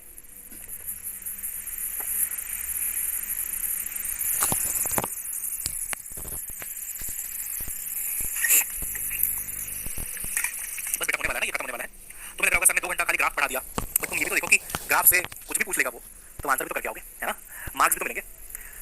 कितने घंटे में पढ़ाया उससे फर्क नहीं पड़ता, कैसा पढ़ाया वो इंपॉर्टेंट है। बेटा देखो मैं आपको बताता हूं, है ना, ऐसे क्वेश्चन को कैसे अप्रोच करना। देखो मैक्सिमम हाइट अटेन मतलब कितना ऊपर गया वो, कितना ऊपर गया मतलब ये हुआ कि जब तक उसकी वेलोसिटी पॉजिटिव थी, पॉजिटिव थी, पॉजिटिव थी, पॉजिटिव थी, तब तक उसने कितना हाइट कवर कर लिया। जब तक उसकी वेलोसिटी पॉजिटिव थी तब तक उसने कितना हाइट कवर कर लिया, ठीक। डी ऑप्शन ब्लॉक है, मेरे ख्याल से डी ही आंसर है, कुछ तो वहां पे इशू हो गया है ना। सुनो ध्यान से, जब तक उसकी वेलोसिटी पॉजिटिव थी तब तक उसने कितना हाइट कवर कर लिया। तो पॉजिटिव कब तक है इसकी वेलोसिटी, ये भी है ना, देखो ये पॉजिटिव है, स्लोप में मत जाओ, वेलोसिटी देखो ऊपर की तरफ पॉजिटिव है। इसको देख के कई लोग बोलते हैं सर वेलोसिटी नेगेटिव हो गई, नहीं बेटा स्लोप नेगेटिव हुआ है, स्लोप नेगेटिव हुआ है, इसका मतलब है वेलोसिटी कम हो रही है, लेकिन है अभी भी पॉजिटिव, है अभी भी पॉजिटिव, है ना। उसके बाद यहाँ पे वेलोसिटी जीरो हो जाएगी, ऊपर जाके जीरो हो जाएगी, अब देखो वेलोसिटी नेगेटिव हो गई, यानी कि अब ये नीचे आएगा। अपने को नीचे आने वाले पार्ट से मतलब नहीं है, हमसे पूछा मैक्सिमम हाइट, हम तब तक निकालेंगे जब तक ऊपर जा रहा था, है ना। तो जब तक इसका वेलोसिटी पॉजिटिव था, यानी कि यहां तक का अगर एरिया निकाल लोगे ये पूरा का पूरा, तो आपको मैक्सिमम हाइट मिल जाएगा। निकाल लो, है बेटा निकाल लो। ट्रायंगल बन रहा है ना, ये पूरा ट्रायंगल ही तो है, half into base into height, half into 120 into 1000, है ना। तो ये हो जाएगा 60,000, 60,000 यानी कि 60 किलोमीटर, यही आपका डी ऑप्शन था जो दिख नहीं रहा है, 60 किलोमीटर, है ना। यस। अब बेटा इसी रॉकेट वाले क्वेश्चन पे कुछ और क्वेश्चंस हैं, can I give you as a homework, कर लोगे, करना, ठीक है, ट्राई करना। इसी रॉकेट वाले पे जो है ढेर सारे क्वेश्चंस हैं, ठीक है। अब मैं आपको ग्राफ थ्योरी में सब कुछ पढ़ा चुका हूं, all types of question cover कर चुका हूं। काम आपको दे रहा हूं बेटा कि जो ये 8-10 क्वेश्चंस हैं प्लीज उनको एज अ होमवर्क आप कर लेना। देखो, है ना, a particle starts from rest, move with constant acceleration, है ना, वेलोसिटी टाइम ग्राफ बताओ, ये सब आप कर लेना, ठीक है बेटा, हो जाएगा। ये क्वेश्चन ही नहीं दिख रहा है, क्वेश्चन ही नहीं दिख रहा है इसमें। तो देखो वीटी ग्राफ है, एरियाज क्या देगा, है ना, तो डिस्प्लेसमेंट देगा, ठीक है बेटा। तो ऐसे ऐसे कुछ क्वेश्चंस हैं, प्लीज कर लीजिएगा, कोई बड़ी बात नहीं बेटा, आपको मैं ढंग से सब कुछ पढ़ा चुका हूं और एक बार आप प्रैक्टिस करेंगे सारे क्वेश्चंस आपसे बन जाएंगे, ठीक है ना, ये मेरी गारंटी है। All the questions you will be able to solve बेटा, ठीक। तो 112 तक है, 90 तक तो मैंने करा ही दिया था, है ना, 90 95 तक तो मैंने करा ही दिया था। कुछ 10 के क्वेश्चंस आसपास मैं आपको होमवर्क दे रहा हूं, करना, जिसमें डाउट आएगा मुझे बताना, ठीक है बेटा। अब एक काम करते हैं बच्चों, थोड़ा सा रेस्ट लेते हैं, ठीक है, रिलेटेड क्वेश्चन लास्ट में करेंगे, थोड़ा सा रेस्ट लेते हैं, ठीक है, 10-15 मिनट का ब्रेक लेते हैं, फिर प्रोजेक्टाइल मोशन को फिनिश करते हैं, उसके क्वेश्चंस करते हैं, which will take us around 2 hour, ठीक है, 2 आवर लगेंगे। उसके बाद रिलेटिव मोशन में 15-20 मिनट। तो हमारी क्लास जो बची है लगभग 2 घंटे की और बची है, और 2 घंटे में सारा कुछ कंप्लीट हो जाएगा, ठीक है। कितनी देर का ब्रेक चाहिए होगा बेटा आप लोगों को, खाना वाना खा के आए हो, क्वेश्चन का अलग से पीडीएफ दे दीजिएगा, ठीक है, ठीक है।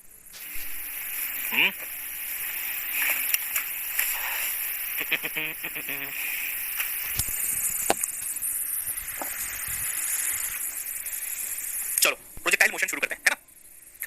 तो मुझे नहीं मिल पाई चाहे, मुझे नहीं मिल पाई, कोई बात नहीं, मिल जाएगी, 4-5 बजे तक मिल जाएगी। ओके, तो प्रोजेक्टाइल मोशन को शुरू करते हैं, है ना। और बिल्कुल बच्चों की तरह नहीं पढ़ेंगे इसको हम लोग, है ना। बच्चों की तरह पढ़ने का मतलब कि एनिमेशन देख रहे हैं, ऐसे गया, यहाँ गिर गया, वो गिर गया, ऐसे नहीं, है ना। तरीके से पढ़ेंगे और नीट के सारे क्वेश्चन बन जाए, इस तरीके से इस चैप्टर को या फिर इस टॉपिक को कंप्लीट करेंगे, ठीक है बेटा। देखो प्रोजेक्टाइल मोशन जो है ना, वो वर्टिकल मोशन अंडर ग्रेविटी से काफी मिलता जुलता है। प्रोजेक्टाइल मोशन ऐसा है कि वर्टिकल मोशन अंडर ग्रेविटी का एक एडवांस्ड वर्जन है, ठीक है। देखो वर्टिकल मोशन अंडर ग्रेविटी का क्या फॉर्मूला हमें यहाँ पे यूज होगा, पहले बताता हूँ मैं आपको, देखिए बेटा, शुरू करें ना, आगे ना सब लोग। देखिए अगर एक पार्टिकल को बेटा ऐसे ऊपर फेंक दिया जाए एकदम वर्टिकल डायरेक्शन में, ठीक है ना, एकदम वर्टिकल डायरेक्शन में, ठीक है, तो बेटा ये ऊपर जाता है ना, आसमान में थूकने वाले को चाहिए कि थूक पलट के उसी के चेहरे पे गिरेगी, यहीं पे गिर जाता है। ठीक है, कल पढ़ाया था मैंने आपको ये सब। अच्छा, जब ये यहीं पे गिर जाता है बच्चों, तो कितना टाइम लेता है ये? How much is the time of flight प्यारे बेटा? 2u/g, है ना? और कितना ऊपर जाता है? कितना ऊपर जाता है? तो h होता है u²/2g, u²/2g। ठीक है जी, बहुत बढ़िया। प्रोजेक्टाइल में क्या होता है, इसको सीधा ऊपर भेजने की बजाय एक एंगल पे भेजा जाता है, समझ रहे हो? ऐसे y में भेजने की बजाय थोड़ा सा एक एंगल पे भेजा जाता है। तो आप वो भी डायग्राम देखो, आप वो भी डायग्राम देखो, आप है ना? कहाँ बनाऊं याद बनाता हूं। आपने किसी एंगल पे भेज दिया इसको ऐसे, ठीक है ना? किसी एंगल पे ऐसे भेज दिया, तो ये यूं जाएगा और यूं गिरेगा। अभी भी जो इसका टाइम ऑफ फ्लाइट है प्रोजेक्टाइल का, वो 2u/g ही रहता है, क्योंकि वर्टिकल मोशन इज सिमिलर। ये ऊपर गया नीचे आया, इसका भी आप वर्टिकल देखोगे तो ये ऊपर गया नीचे आया। एक कंपोनेंट जुड़ गया हॉरिजॉन्टल वाला, उससे रेंज आएगा, वो अलग चीज है, लेकिन टाइम ऑफ फ्लाइट का फॉर्मूला बच्चों सेम रहता है। अब देखो, ये इसकी वेलोसिटी बेटा u है ना, एंगल पे है। जब भी कोई चीज एंगल पे पाई जाती है फिजिक्स में, हम लोग पकड़ के उसका कंपोनेंट ले लिया करते हैं। तो इसका एक कंपोनेंट इधर आएगा ux, एक कंपोनेंट इधर आएगा बेटा uy। अब इस मोशन को हम लोग इससे कंपेयर कर रहे हैं, है ना? यहाँ पे ऊपर ले जाने का काम कौन करता था? u। यहाँ पे ऊपर ले जाने का काम कौन कर रहा है? uy। तो यहाँ पे आप uy लिख लो। जो ये फॉर्मूला है बेटे, जो ये फॉर्मूला है बेटे टाइम ऑफ फ्लाइट का, वो सेम रहेगा, बस u का काम कौन कर रहा है? uy कर रहा है, इतना फर्क है बस, है ना? h max ये अपन यहाँ निकालते थे, यहाँ पे ये हो जाएगा बेटे h max, ठीक है ना? अभी देखो h max का फॉर्मूला होता है uy²/2g। एक तीर से दो निशाने हो गए। हमने वर्टिकल मोशन पढ़ा, कल पढ़ा था, उसका टाइम ऑफ फ्लाइट देखा 2u/g, प्रोजेक्टाइल में है 2uy/g। जो कर्तव्य यहाँ पे u पूरा करता था, वही कर्तव्य यहाँ पे uy पूरा कर रहा है। वर्टिकल मोशन इज कंपेरेबल, ठीक है बेटा? यहाँ पे भी u की जगह पे uy। अब इसमें ये था कि ये जहां उठा वहीं पे गिर गया, है ना? जहां से उछला वहीं पे गिर गया, लेकिन ये थोड़ा आगे चला जाता है। तो ये जो आगे चला गया बेटा, इसको बोलते हैं हम लोग रेंज, इसको बोलते हैं बेटा हम लोग रेंज। अब देखो रेंज कैसे निकलती है, रेंज कैसे निकलती है? तो रेंज कुछ नहीं है, रेंज है डिस्प्लेसमेंट इन x डायरेक्शन। देखो ना, x डायरेक्शन का डिस्प्लेसमेंट है, x और y में तोड़ दो, कुछ नहीं है ना? x डायरेक्शन का डिस्प्लेसमेंट है रेंज। तो उसका फॉर्मूला क्या होगा पता है बेटा?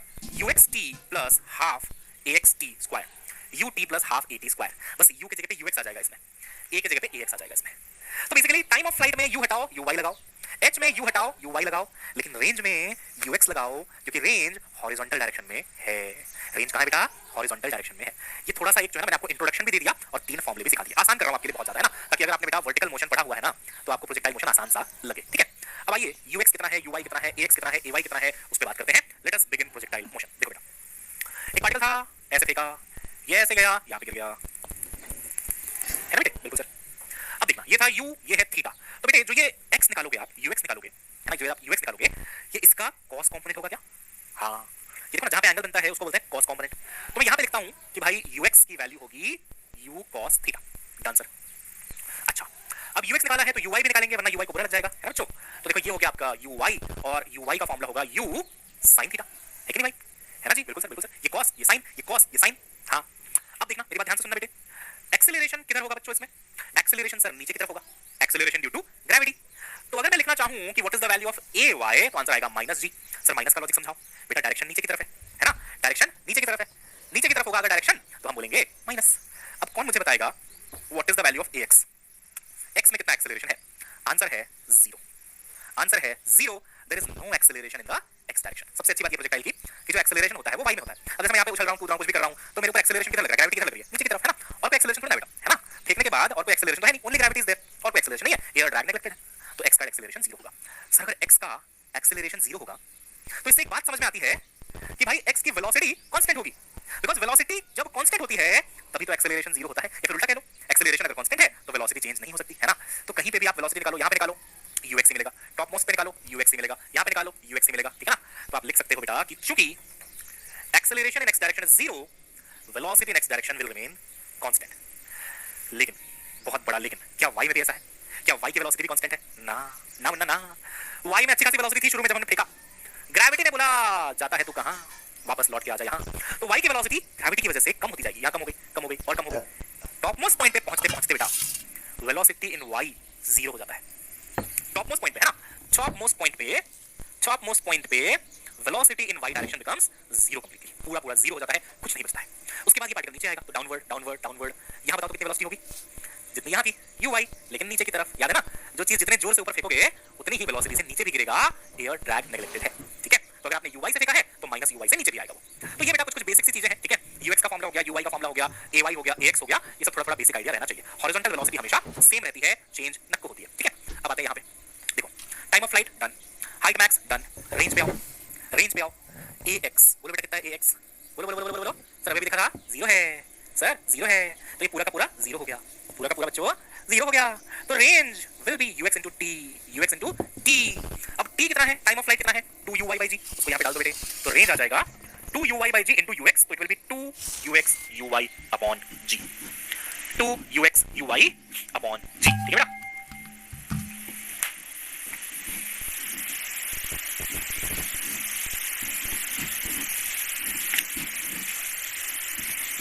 अच्छा, क्लास नोट्स का लिंक पिन किया हुआ है चैट पे, ठीक है ना, वहां से डाउनलोड करना है और कृपया करके क्लास नोट्स डाउनलोड कर लिया करो, ठीक है ना। यस, डाउनलोड करके रखा करो बेटा अपने पास, ठीक है। यस, उसी का मैसेज आ रहा था कि क्लास नोट्स का लिंक पिन हो चुका है, ठीक है। चलिए बेटे आगे बढ़े। समरी मतलब फॉर्मूले बेसिकली, है ना। Time of flight 2u/g, h max uy square by 2g, uy square by 2g, है ना। हाँ, uy square by 2g, range 2 times ux uy upon g, ठीक है बेटा। तीनों फॉर्मूले डन एंड डस्टेड। हाँ, अब इसको एक लाइन यहाँ पे डाल देते हैं, एक लाइन इधर डाल देते हैं, एक लाइन इधर डाल देते हैं, और अब इनके अलग अलग स्वरूप को समझेंगे, है ना। फॉर्मूला एक, रूप अनेक। आइए, जब मैं uy की जगह ये रखूंगा u sin थीटा, uy की जगह लिखूंगा u sin थीटा, तो बेटा ये फॉर्मूला बनेगा टाइम ऑफ फ्लाइट बराबर 2 uy हो गया u sin theta divided by g, ठीक है, बहुत बढ़िया सर। हाइट मैक्स बनेगा u square sin square theta divided by 2g, है बेटा, uy को लिख दिया u sin थीटा, ठीक है सर। रेंज बनेगा 2ux uy by g, तो 2u cos theta into u sin theta, तो 2u square cos theta sin theta upon g। अरे सही है, कुछ नहीं कर रहा हूं यार, बस वैल्यू तो डाली है ना। अच्छा बेटा, 2 sin थीटा cos थीटा कितना होता है जानते हो?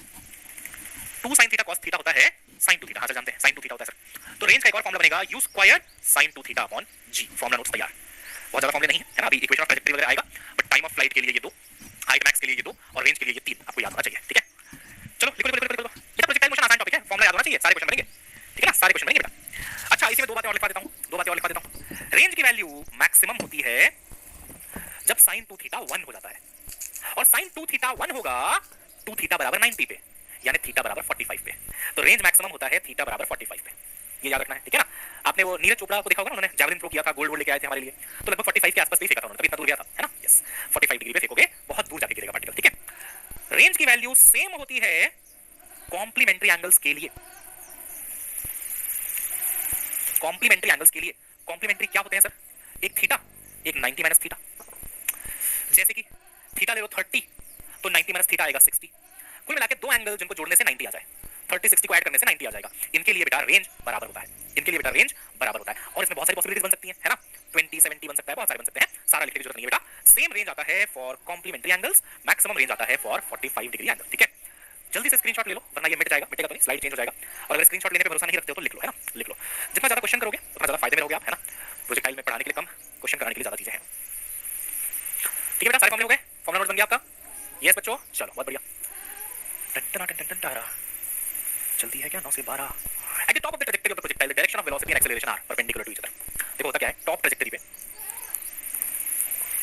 टॉप ट्रैजेक्टरी पे जो वेलोसिटी बचती है वो सिर्फ हॉरिजॉन्टल वाली बचती है बेटा। वेलोसिटी इन y तो 0 हो जाता है, वेलोसिटी इन y तो 0 हो जाता है ना। तो अगर एक्सेलरेशन देखा जाए वो तो नीचे है, वेलोसिटी देखी जाए वो तो हॉरिजॉन्टल है, तो दोनों के बीच का एंगल 90 डिग्री होगा, perpendicular to each other. Done sir, थोड़ा बढ़िया क्वेश्चन लाया जाए सर, है ना, यही सोच रहे हो तुम लोग? हाँ सर, यही सोच रहे थे। A particle is projected at angle of 45 degree, ठीक है, थीटा है आपका 45 डिग्री विद हॉरिजॉन्टल, ओके। तो हॉरिजॉन्टल रेंज और मैक्सिमम हाइट, इनके बीच का रेशियो क्या होगा? फुल टाइम पास क्वेश्चन है ना, सिर्फ वैल्यू डालना है फॉर्मूले के अंदर। हॉरिजॉन्टल रेंज होता है बेटा u square sin 2 theta divided by g, है ना।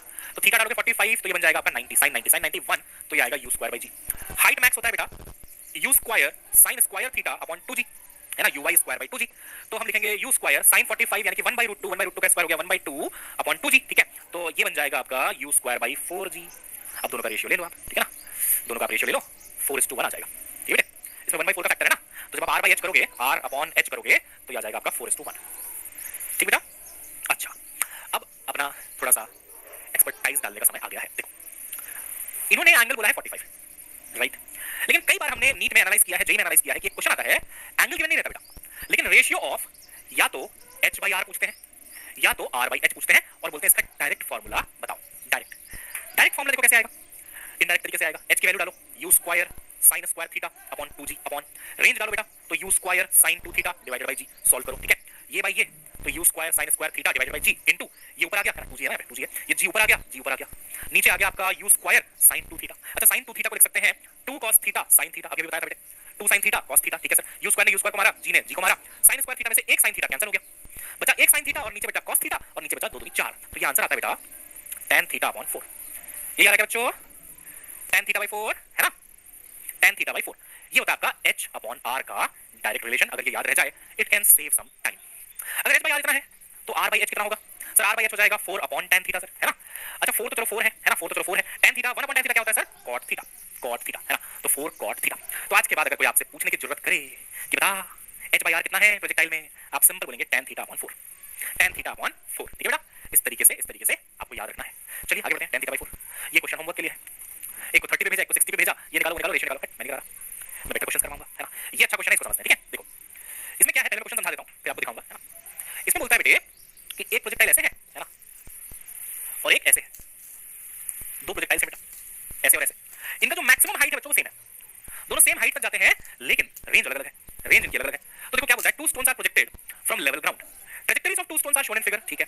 both stones have same maximum height above level ground as shown, let t1 and t2 be the ratio of their time of flight, मतलब ratio नहीं है, t1 t2 time of flight है, u1 u2 उनकी velocity है यानी कि speed है, तो कौन सा वाला सही होगा? आइए पीएचडी कराता हूं। देखिए एक चीज याद रखिएगा, जो बेटा बी सही है। देखो जो अपना मैक्सिमम हाइट होता है बेटा वो होता है uy square by 2g, right बच्चों? बिल्कुल sir uy square upon 2g।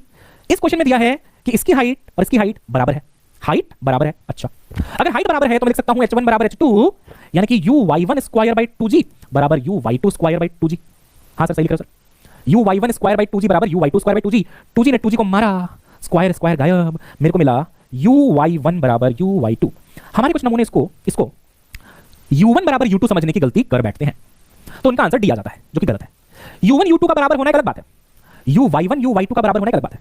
इसका मतलब है कि वर्टिकल वेलोसिटी सेम है और इसका मतलब है कि प्रोजेक्शन वेलोसिटी सेम है, नहीं, दोनों अलग है ना। ये प्रोजेक्शन वेलोसिटी के बराबर बोल रहा है जबकि एक्चुअली ये बराबर है। यहां से आप समझ सकते हैं बेटा कि इसको मैं लिख सकता हूं u1 sin थीटा 1, इसको मैं लिख सकता हूं u2 sin थीटा 2। एक्चुअली अगर ऐसा लिख के देता ना कोई ऑप्शन तो भले ही ये सही हो सकता था। अब क्योंकि थीटा 1 थीटा 2 अलग अलग है, आप देखो ना, थीटा 1 और थीटा 2 तो अलग अलग है, इसका एंगल अलग है, इसका एंगल अलग है, तो अगर ये दोनों अलग हैं तो इन दोनों को भी अलग होना पड़ेगा, तो ये तो गलत हो गया, ये तो आपका गलत हो गया। u1 बराबर u2 तो गलत हो गया। अच्छा जी और देखो बेटा, और पीएचडी करते हैं, अच्छा क्वेश्चन है।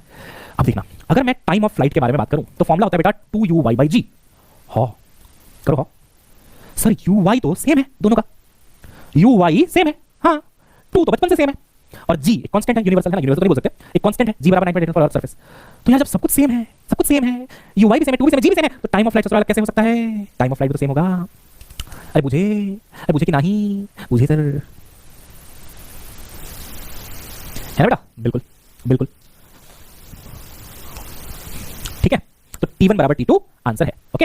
अब बताओ इसमें कोई डाउट नहीं? इसमें कोई डाउट नहीं है सर, इसमें कोई डाउट नहीं है सर। ये u1 u2 में कौन ज्यादा होगा ये कैसे पता चलेगा कि u1 बड़ा है कि u2 बड़ा है, कैसे पता चलेगा? देखो मैं आपको एक तरीका बताता हूं। 1 ये वाला है, राइट, 1 ये वाला है ना, तो जो 1 है उसका एंगल ऑफ प्रोजेक्शन देखो बहुत ज्यादा है 2 से, दिख रहा है? 1 का एंगल ऑफ प्रोजेक्शन ज्यादा है 2 से, ज्यादा है, यानी कि sin थीटा 1 ज्यादा होगा sin थीटा 2 से। लेकिन ये दोनों बराबर, इनका प्रोडक्ट बराबर है, तो अगर sin थीटा 1 ज्यादा है तो u1 को कम होना पड़ेगा, तब जाके इनका प्रोडक्ट बराबर हो सकता है। दोनों के दोनों ज्यादा रहेंगे तो कैसे काम चलेगा? एक ज्यादा देखो कम होना पड़ेगा, है ना। तो अगर थीटा ज्यादा है, थीटा 1 ज्यादा है तो sin थीटा 1 ज्यादा है, sin थीटा 1 ज्यादा है तो u1 को कम होना पड़ेगा। तो अगर वो लिखता u1 लेस देन u2 तो वो सही हो जाता, ये सही हो जाता, लेकिन उसने लिखा u1 ग्रेटर देन u2 गलत है, ठीक है ना, u1 ग्रेटर देन u2 गलत है, ठीक है ना। तो इसमें मैंने आपको सारे पॉइंट समझा दिए, चारों ऑप्शन को एक बार डिस्कस कर दिया। u1 u2 बराबर क्यों नहीं हो सकते बता दिया, क्योंकि u1 u2 बराबर है एक्चुअली। u1 बड़ा क्यों नहीं हो सकता बता दिया, क्योंकि थीटा 1 बड़ा है तो u1 को छोटा होना पड़ेगा, थीटा 1 बड़ा है तो u1 को छोटा होना पड़ेगा, है ना। और हो गया फिर, है ना। चलो तो सलाम नमस्ते बोलते हैं, आगे बढ़ते हैं। सलाम नमस्ते, सलाम नमस्ते, सलाम नमस्ते, सलाम नमस्ते।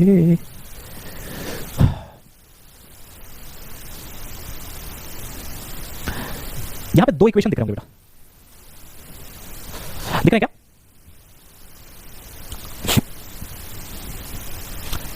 है ना, बिल्कुल दिख रहे हैं।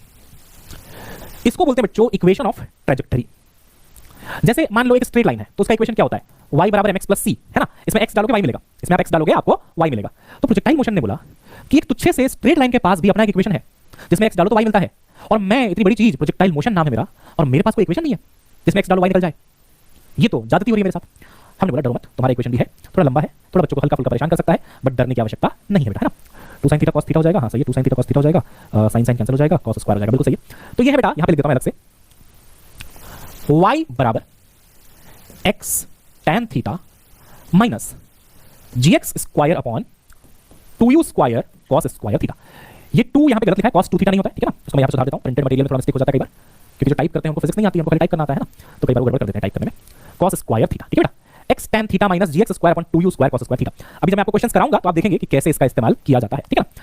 इसी का एक और फॉर्मेट है जो कि ज्यादा काम आता है ना, और वो है y बराबर x tan थीटा, यहीं से आया है 1 minus x by R, y बराबर x tan theta 1 minus x by R, ठीक है। तो फिलहाल के लिए तो आपसे गुजारिश यही है कि इन इक्वेशंस को याद कर लीजिए बेटा, है ना, और अभी हम क्वेश्चंस करेंगे तो इन इक्वेशंस का इस्तेमाल किया जाएगा, ठीक है बेटा। अभी के लिए याद कर लो, मैं आऊंगा इस पे दोबारा, है ना। चलो, तो मेरे ख्याल से प्रोजेक्टाइल, हॉरिजॉन्टल प्रोजेक्टाइल जो होता है वो तो अलग है ना, जो नॉर्मल प्रोजेक्टाइल है उसकी थ्योरी अपनी खत्म हो गई है, ठीक है ना। अब आते हैं बेटा हॉरिजॉन्टल प्रोजेक्टाइल पे, लिखो थ्योरी पहले कर लेते हैं फिर क्वेश्चंस करेंगे। हॉरिजॉन्टल प्रोजेक्टाइल, अगली क्लास में बेटा हम लोग लॉज ऑफ मोशन सीखेंगे, बहुत मजा आएगा, है ना। ब्लॉक पे फोर्स लग रहा है, इंक्लाइन प्लेन पे है, सूडो फोर्स है, पुली ब्लॉक सिस्टम है, बहुत इंटरेस्टिंग चैप्टर है बच्चों, इंपल्स मोमेंटम, बहुत मजा आने वाला है। इसको खत्म कर लेते हैं थोड़ा सा प्रोजेक्टाइल। मुझे ऐसा लगता है जनरली कि प्रोजेक्टाइल थोड़ा सा बोरिंग टॉपिक हो जाता है, क्योंकि फिजिकली देखने को कुछ नहीं है, बस बॉल जा रही है, इक्वेशन है बहुत सारे, जबकि लॉज ऑफ मोशन जो है वो बड़ा बढ़िया ब्लॉक दिखेगा आपको, है ना, इधर से फोर्स, उधर से फोर्स, यहाँ से एक्सेलरेशन, इंक्लाइन प्लेन, पुली दिख रही है, तो विजुअल ज्यादा है वो चैप्टर। बट इससे भी क्वेश्चन आ जाए तो छोड़ना थोड़ी हमको, है ना, इसको भी करना है, राइट। जब मैंने प्रोजेक्टाइल पढ़ाया प्यारे बच्चों, तो मैंने उसको रिलेट किया वर्टिकल मोशन के साथ, अगर आपको याद होगा, है ना, दिखाते हैं आपको। प्रोजेक्टाइल पढ़ाने का जो मेरा तरीका था थोड़ा कैजुअल था, है ना, कैसे पढ़ाया मैंने आपको दिखाता हूँ। कहाँ गया रे भाई, किधर को गया रे भाई, ऐसे पढ़ाया था बेटा प्रोजेक्टाइल। मैंने बोला बेटा ये वर्टिकल मोशन है, ऊपर फेंका नीचे आया, जो टाइम ऑफ फ्लाइट है वो यहाँ लगा दो, जो h है यहाँ लगा दो। अब जब मैं हॉरिजॉन्टल प्रोजेक्टाइल पढ़ाऊंगा तो मैं उसको समझाऊंगा वर्टिकल मोशन फ्रॉम टॉप से। किससे बेटा? Vertical motion from top. याद है वर्टिकल मोशन फ्रॉम टॉप क्या होता था उसमें? वो बसंती वाली कहानी याद है बेटा? ऊपर चढ़ गया था, u बराबर 0 से ड्रॉप कर दिया, है ना, नीचे पहुंचने में कितना टाइम लगा बच्चों? √2h/g। कितनी वेलोसिटी से हिट किया? √2gh। माई गेट, अच्छा √2gh है ना। अब देखो, अगर किसी पार्टिकल को ऐसे फेंका जाए, हॉरिजॉन्टल, इसको बोलते हैं हॉरिजॉन्टल प्रोजेक्टाइल, किसी हाइट से, है ना, हाइट h ले लो आप, हाइट आप बेटा h ले लो, ऐसे फेंका जाए हॉरिजॉन्टल, ठीक, तो ये कैसे जाएगा? ऐसे जाएगा, प्रोजेक्टाइल करता हुआ ऐसे जाएगा, ठीक है ना, लास्ट में जाके जो है जमीन में गिर जाएगा, है ना। जी सर। तो बेटा बताओ तो इसकी हॉरिजॉन्टल वेलोसिटी कितनी है? ux u के बराबर है। यहां पे कितनी रहेगी? उतनी ही रहेगी। यहां पे कितनी रहेगी? उतनी ही रहेगी, उतनी ही रहेगी। काहे कि ax तो 0 है बेटे। अरे भाई हॉरिजॉन्टल वेलोसिटी सेम रहेगी क्योंकि हॉरिजॉन्टल एक्सेलरेशन 0 है। लेकिन अगर आपसे पूछूं कि यहां पे वर्टिकल वेलोसिटी कितनी थी? 0। अगर कोई वेलोसिटी प्योरली हॉरिजॉन्टल है तो उसका वर्टिकल कंपोनेंट 0 होगा, वर्टिकल कंपोनेंट 0 होगा। हमारे दिल में लड्डू फूटा, हमने बोला यहां भी वर्टिकल वेलोसिटी 0 है, ये बसंती वाले केस में भी इनिशियल वर्टिकल वेलोसिटी 0 था। हॉरिजॉन्टल को थोड़ी देर के लिए भूल जाओ, वो तो खाली रेंज निकालता है। वर्टिकल पे फोकस करो, यहां भी 0, यहां भी 0। इसका भी वर्टिकल डिस्प्लेसमेंट h, ये भी जब नीचे आ जाएगा तो vertical displacement h। We can safely use the formula time of flight बराबर √2h/g। आप बोलोगे प्रूफ करके दे देंगे, कोई दिक्कत नहीं है, लेकिन आप डायरेक्टली ये फॉर्मूला यहां पे यूज कर सकते हो बेटा। टाइम ऑफ फ्लाइट बराबर √2h/g, और ये जो फाइनल वेलोसिटी होगी ना पार्टिकल की वो जाएगी √2gh। ये वाला फॉर्मूला यहां पे भी लग जाता है। तो देखो मजे की बात ये है कि जो ऊपर फेंकने वाला था ना मोशन 2u/g u²/2g, उससे प्रोजेक्टाइल के फॉर्मूले बन गए, और जो ऊपर से नीचे ड्रॉप करने वाला है ना उससे हॉरिजॉन्टल प्रोजेक्टाइल के फॉर्मूले बन गए। सेम फॉर्मूला उधर भी, सेम फॉर्मूला इधर भी, ठीक है। तो हॉरिजॉन्टल प्रोजेक्टाइल का फॉर्मूला लिख लो, time of flight √2h/g, final velocity √2gh। और अब मैं तैयार हूं आपको क्वेश्चंस करवाने के लिए। आइए आइए, आपका इंतजार था। एक एरोप्लेन है, ठीक है, एरोप्लेन है, ये देखो 1960 मीटर की ऊंचाई पे उड़ रहा है। स्पीड ऑफ द एरोप्लेन है बेटा 100 मीटर पर सेकंड u, ठीक है। Bomb is dropped from this aeroplane, bomb गिरा दिया, बॉम्ब डिगेगी, bomb. Calculate the time taken by the bomb to reach ground. भाई देखो एरोप्लेन हॉरिजॉन्टली जा रहा होगा, बॉम्ब गिराएगा तो बॉम्ब भी हॉरिजॉन्टली गिरेगा, हॉरिजॉन्टली गिरेगा तो time of flight will be √2h/g, है ना। तो आंसर आएगा √2 1960 डिवाइडेड बाय 9.8। इसको सॉल्व कर दो, आंसर आ जाएगा बेटा। इसको सॉल्व कर दो बच्चों, आंसर आ जाएगा आपका, ठीक है ना। कितना आ रहा है बताओ, कितना आ रहा है बताओ? 20 सेकंड आ रहा होगा, ये कुछ 400 आ रहा होगा सॉल्व करके, है ना। 400 का रूट आ जाएगा बेटा 20 सेकंड, ठीक है। Second part of the question बोलता है हॉरिजॉन्टल डिस्टेंस कितना होगा, मतलब रेंज। अब बेटा रेंज का क्या फॉर्मूला होता है प्रोजेक्टाइल में? ux into t, है ना, horizontal velocity into time, ax तो 0 है ना, ax तो 0 है, तो ux into t, तो ux कितना हो गया 100, वेलोसिटी 100, और टाइम हो गया आपका 20 सेकंड, ये हो जाएगा आपका 2000 मीटर, 2000 मीटर, है ना। दरवाजे पे आया है, मैं एक बार आया, फिर आपको प्रैक्टिस करवाता हूं, है ना। हाँ जी, अच्छा हाँ मीटिंग में था मैं, थैंक यू भैया।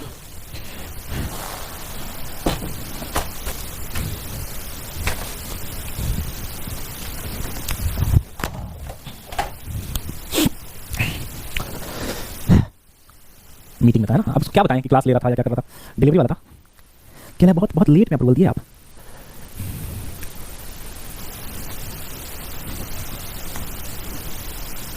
क्वेश्चन कहाँ है भाई? ये तो थ्योरी भाई, क्वेश्चन कहाँ है भाई? ये धोखा हो गया। तेरा नाम धोखा रख दूं, नाराज होगी क्या? अरे यार इसमें क्वेश्चन ही नहीं है बेटा। रुको, आज का पीडीएफ तुम्हारा 2 पार्ट में आएगा, ठीक है। अपलोड करते हैं क्वेश्चन को, इसको पहले सेव कर लेते हैं ना। एक्सपोर्ट अब ज़्यादा लंबी क्लास बची नहीं है, मैंने ऐसे बोला था projectile doesn't take much of time, है ना।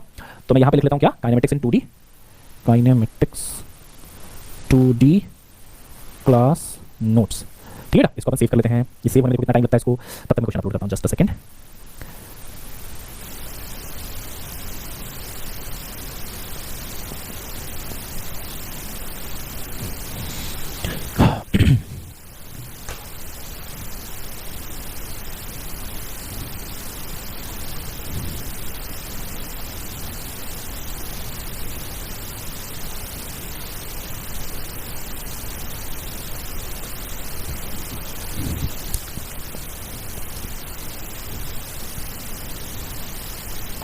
बस प्रोजेक्टाइल की प्रैक्टिस करनी है, फिर छुट्टी आज, है ना। यस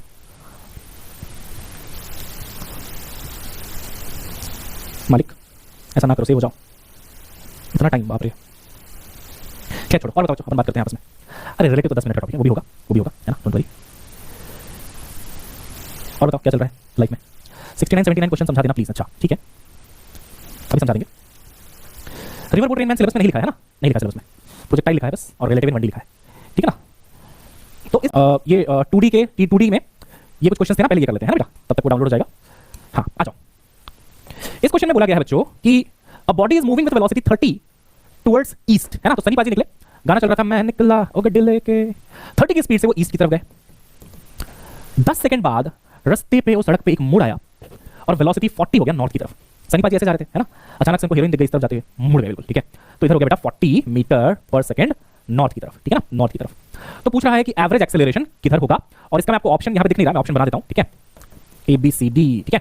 पहला ऑप्शन बेटा 1 मीटर पर सेकंड स्क्वायर, डायरेक्शन है बेटा नॉर्थ ईस्ट, है ना, नॉर्थ ईस्ट।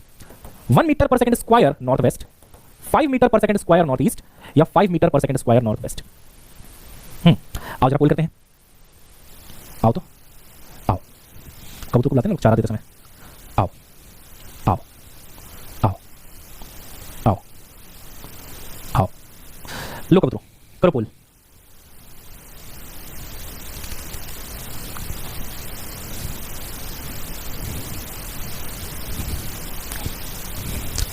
हाँ हम क्या कबूतर हैं, देखो मैं तुम्हारा फिजिक्स का टीचर हूँ प्यारा सा, मैं जो चाहे वो बुला सकता हूँ, कबूतर, नमूनो, है ना, एनीथिंग, मेरे खरगोश, मेरे टॉर्टोइस, एनीथिंग, है ना बेटा, सब कुछ अलाउड है मुझे।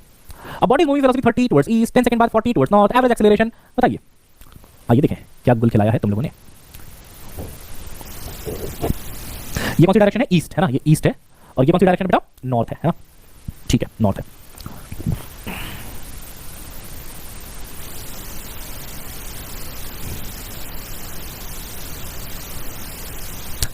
सी के साथ अधिकतर बालक बालिकाएं हैं, और ए के साथ भी बहुत सारे बालक बालिकाएं हैं। चलो सी वाले फिर भी थोड़ा बहुत दिमाग लगा रहे हैं। ए वालों ने क्या किया है, ए वालों ने किया है 40 minus 30 divided by 10, final 40 minus 30 divided by 10, 1 आ गया, है बेटा। इन बच्चों को वेक्टर से प्यार नहीं है, वेक्टर से दूर दूर तक कोई नाता रिश्ता नहीं है बेटा। एक वेक्टर इधर जा रहा है, एक वेक्टर इधर जा रहा है, डायरेक्टली नहीं घटा सकते, ऐसे नहीं चलता है, ऐसे नहीं चलता है ना। अगर मैं कहूं कि 5 इधर है और 5 इधर है, जोड़ दो, तो 5 और 5 मिलके 10 नहीं होंगे। वेक्टर के अकॉर्डिंग आंसर आएगा 5√2। अगर 90 डिग्री एंगल है ना, तो वेक्टर के अकॉर्डिंग आंसर आएगा 5√2। तो मैं आपको बता दूं पहले तो कि भाई पहला आंसर गलत है, दूसरा आंसर भी गलत है, तीसरा आंसर भी गलत है, सही है चौथा आंसर जो करीब करीब 16% लोगों ने दिया है, 16%, 16%, है ना जी। आइए अब सॉल्यूशन देखिए, ठीक है।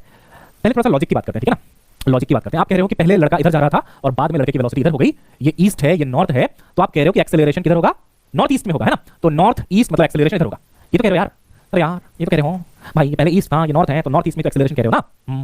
अब मैं आपसे छोटा सा सवाल पूछता हूं, अगर मान लो कोई पार्टिकल सर्कुलर मोशन कर रहा है, सर्कुलर मोशन कर रहा है, ठीक, मान लो यहां पे था तो इधर जा रहा था, यहां पे था तो इधर जा रहा था, तो एक्सेलरेशन इसका किधर होगा, सेंटर की तरफ। गलत कह रहा हूं क्या, एक्सेलरेशन किधर होता है पार्टिकल का, सेंटर की तरफ।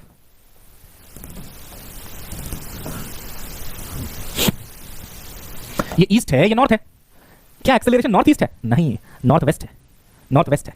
कोई चीज इधर जा रही है, तुमको उसको ऊपर ले जाना है तो इधर खींचोगे ऐसे, है ना बेटा, ऐसे खींचोगे अपनी तरफ। मान लो घोड़े पे सवार हो, है ना, घोड़ा टक टक टक टक टक टक जा रहा है, अगर तुमको घोड़े के सर को थोड़ा ऊपर उठाना है ऊपर, तो तुम ऐसे खींचोगे पीछे की तरफ, तो ऊपर उठ जाएगा। वैसे सनी पाजी ऐसे जा रहे थे ऐसे, है ना, उनको ऊपर उठाना था ऊपर, तो तुमने ऐसे खींचा पीछे की तरफ, तो ऊपर उठ जाएंगे। ये सब लॉजिक की बात है बेटा। अभी इसको पूरा मैथमेटिक्स से भी समझाऊंगा, लेकिन ये फील था, थोड़ा सा फील था, सर्कुलर मोशन का एग्जांपल, घोड़े के सर का एग्जांपल, है बेटा, पीछे की तरफ खींचोगे तब जाके ऊपर जाएगा, लॉजिक है ना। ऐसे खींचोगे तो नहीं चलेगा, ऐसे जो तुम बोल रहे हो ना ऐसे खींच देंगे, ऐसे नहीं काम चलेगा, ठीक है ना। ऐसे खींचना पड़ेगा, नॉर्थ वेस्ट की डायरेक्शन में फोर्स लगेगा। आइए समझते हैं इसको सॉल्व कैसे करना है ताकि कल को गलती हमसे ना हो। अगर हम इतना नहीं सोच पा रहे हैं, घोड़े का एग्जांपल दिमाग में नहीं आ रहा है, सर्कुलर मोशन का एग्जांपल दिमाग में नहीं आ रहा है, मेरे को चुपचाप बैठ के बस क्वेश्चन सॉल्व करना है, तो मैं कैसे करूंगा? सुनो, ये है बेटा इनिशियल वेलोसिटी 30, ठीक। आप जानते हो कि अगर ये नॉर्थ है, ये साउथ, ये नॉर्थ है, साउथ है, ये साउथ है, ये ईस्ट है, ये वेस्ट है ना।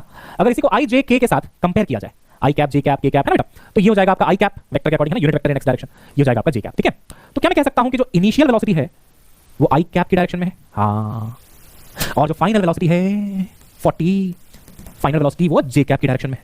तो उसको मैं लिख सकता हूं बच्चों 40 जे कैप, है ना, 40 जे कैप। तो अभी इसको पूरा मैथमेटिक्स से भी समझाऊंगा, लेकिन फाइनल वेलोसिटी वो जे कैप की डायरेक्शन में है, तो उसको मैं लिख सकता हूं बच्चों 40 जे कैप, है ना, 40 जे कैप। तो पहले तो आई कैप जे कैप लिखो कि डायरेक्शन अलग अलग है, सेम डायरेक्शन नहीं है। अब लगाओ एक्सेलरेशन का formula which says v final vector minus v initial vector upon time, v final minus v initial upon time. तो एक्सेलरेशन आएगा v फाइनल यानी कि 40 जे कैप माइनस v इनिशियल यानी कि 30 आई कैप डिवाइडेड बाय टाइम 10। इस 10 ने सबसे पहले काम किया, इसको बहुत जल्दबाजी थी, इसने बोला सर मेरे पास भी एक जीरो है, इन दोनों के पास भी एक जीरो है, प्लीज सबका जीरो खत्म कर दो आप। तो सबसे पहले यही काम किया, इस जीरो ये जीरो खत्म, ठीक है ना, 10 से डिवाइड कर दो यार ऊपर नीचे, ऐसा कह लो, है ना। तो 40/10 4 बन गया, 30/10 3 बन गया। तो एक्सेलरेशन का जो इक्वेशन आ रहा है बच्चों वो आ रहा है 4j माइनस 3i। कुछ बालकों ने जिन्होंने ए या बी आंसर दिया है उन्होंने 4 3 1 कर दिया, ऐसे नहीं होता है। अगर एक जे में है एक आई में है तो डायरेक्टली नहीं घटा सकते आप, है ना, दोनों जे जे रहते तो घट जाते, दोनों आई आई रहते तो घट जाते, ऐसे नहीं घटेंगे बेटा। अब ये है एक्सेलरेशन वेक्टर, है ना, ये है बेटा एक्सेलरेशन वेक्टर। मुझे चाहिए एक्सेलरेशन वेक्टर का मैग्नीट्यूड। किसी भी वेक्टर का मैग्नीट्यूड निकाला जाता है under root of X square plus Y square plus Z square करके, यानी कि आई का कोफिशिएंट -3 है उसका स्क्वायर कर दो 9 स्क्वायर, जे का कोफिशिएंट 4 है उसका स्क्वायर कर दो 16, 9 स्क्वायर नहीं होगा सीधा 9 होगा, है ना। अरे यार 3 का स्क्वायर 9, 4 का स्क्वायर 16, इसको सॉल्व करोगे बेटा तो एक्सेलरेशन का मैग्नीट्यूड आ रहा है 5। पहली बात तो ये है ना।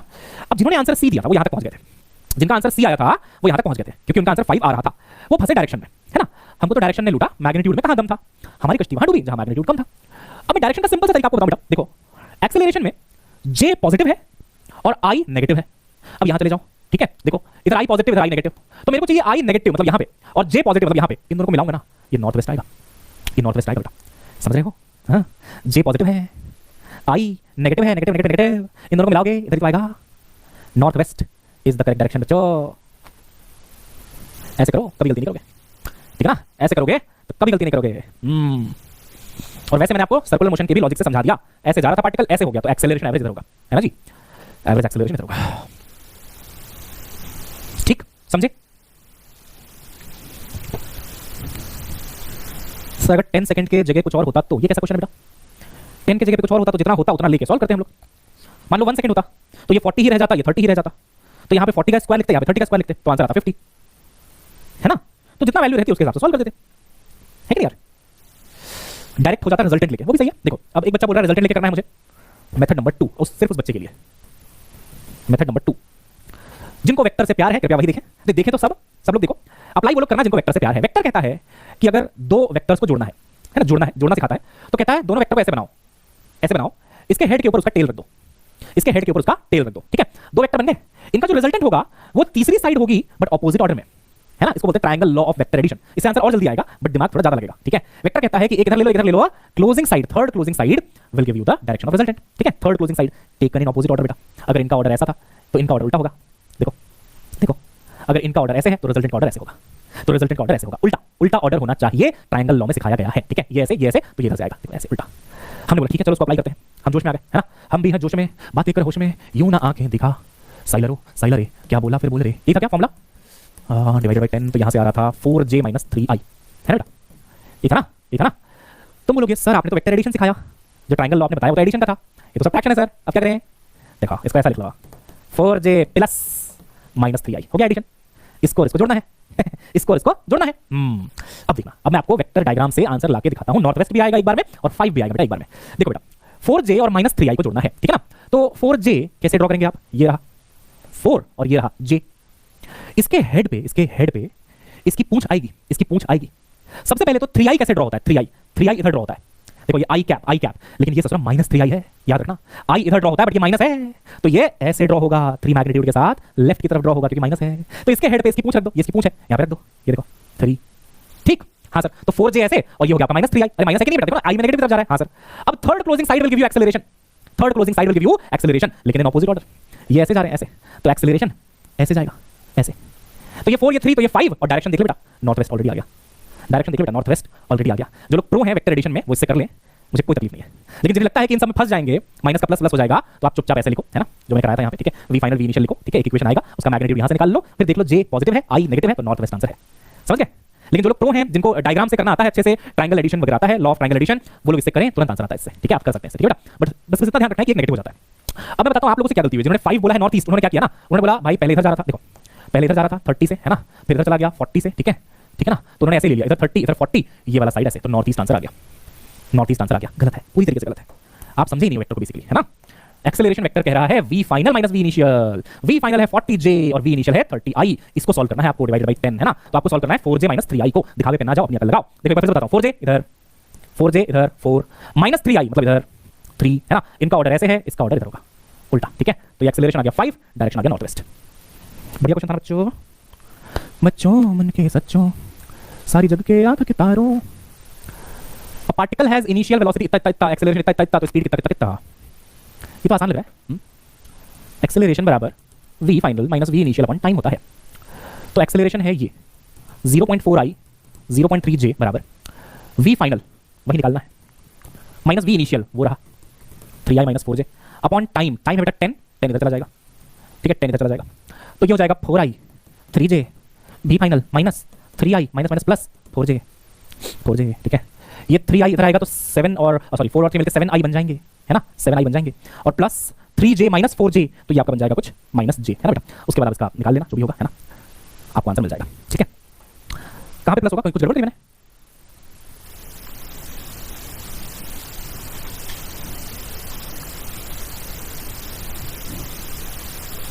अच्छा अच्छा अच्छा अच्छा अच्छा अच्छा अच्छा, okay okay okay okay okay okay okay, फिर से लिख देता हूँ, don't worry, 3i 4j 0.4i 3j, ये था ना, हाँ, तो 0.4i में 10 मल्टीप्लाई करेंगे तो ये बनेगा 4i, ये बनेगा आपका 3j बराबर v final minus v initial, तो ये बनेगा आपका 3i, है ना, 3i और माइनस माइनस प्लस 4j, ठीक है, पक्षांतर करना है, सॉल्व करना है, आंसर आ जाएगा, ठीक है।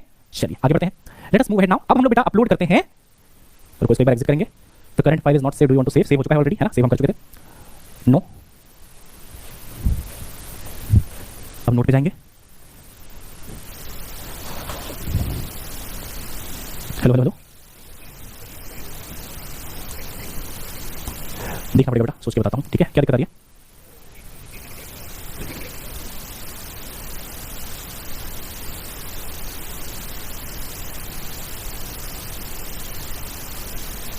हाँ चलिए आगे बढ़े। सर वेलोसिटी गलत ली है आपने, अरे जो भी था, ठीक है, जो भी था कर लेना, ठीक है, अगर कुछ प्लस माइनस का मिस्टेक हुआ तो क्वेश्चन कर लेना, कोई खास क्वेश्चन नहीं है, वो बस रखना है, सॉल्व करना आ जाएगा, ठीक है। अब अपन फोकस करते हैं बेटा प्रोजेक्टाइल मोशन की प्रैक्टिस के ऊपर, ठीक है ना। खुलो, खुल जाओ, खुल भी जाओ, ओहो हैंग हो गए, ये बोर्ड पिछले 2 दिन से बहुत परेशान चल रहा है, ये कहता है कि इस टीचर को अचानक पता नहीं क्या हो गया है, इतनी सारी स्लाइड ले आता है ये, और मैं हैंग हो जाता हूँ।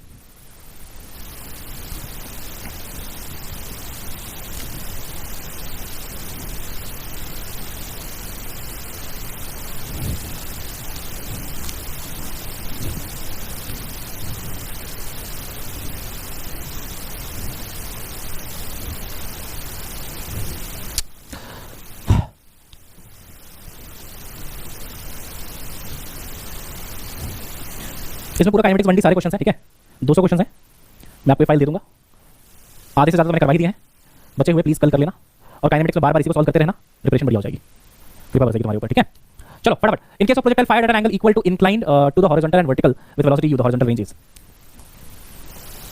कह रहा है कि equally inclined from horizontal and vertical, यानी कि थीटा बराबर 45 डिग्री, इक्वली इंक्लाइंड वर्टिकल से हॉरिजॉन्टल से बराबर एंगल 45 है ना, तो 45 अगर एंगल है तो रेंज कितना होगा, तो रेंज का फॉर्मूला होता है u square sin 2 theta divided by g, है ना, sin 2 थीटा यानी कि sin 90 हो जाएगा, 45 डालते ही sin 91 हो जाएगा, आंसर आएगा u स्क्वायर बाय g, है ना। इसको प्यार से बोलते हैं बेटा मैक्सिमम रेंज। क्या बीबी लगा रखा है, बीबी चाहिए तुमको इतनी जल्दी, मेरे डॉक्टर तो बनो। सर टाइम चेंज कर दीजिए, दोपहर में बहुत नींद आती है बेटा, अगर ये रीजन है ना टाइम चेंज करवाने के लिए, दोपहर में नींद बहुत आती है, तो बेटा ये क्या बोलूं मैं, नींद के एस्पिरेंट को ऐसा रीजन दे दो कि नींद आ जाती है हमको। अगर तुम अपनी नींद से नहीं लड़ पा रहे हो, कल को तुम्हारी सर्जरी होगी, दोपहर में 2 बजे पेशेंट आएगा, उसकी सर्जरी करनी है, 4 घंटे वो सर्जरी चलनी है, 2 से 6, कैसे करोगे? पेशेंट को बोलना पेशेंट साहब टाइम चेंज कर लीजिए, आपका जो एक्सीडेंट आपने अभी करवाया 1 घंटे पहले, ऐसा करिए सुबह करवा लिया करिए 5 बजे, सुबह मेरे को नींद नहीं आती है, 6 बजे आइएगा आप, मैं आपका ऑपरेशन कर दूंगी। तो प्रोफेशनल बनो भाई, डॉक्टर बनने वाले हो, नींद कैसा लॉजिक है, नींद कैसा रीजन हुआ क्लास ना करने का। चलो आगे बढ़ो। A shell is fired vertically upwards with a velocity v1, the deck of ship moving with speed v2. Person on the shore observes the motion of the shell as parabola. Horizontal range is given by. Horizontal range होता है 2ux uy divided by g. इसमें आपको डालना पड़ेगा horizontal velocity, vertical velocity.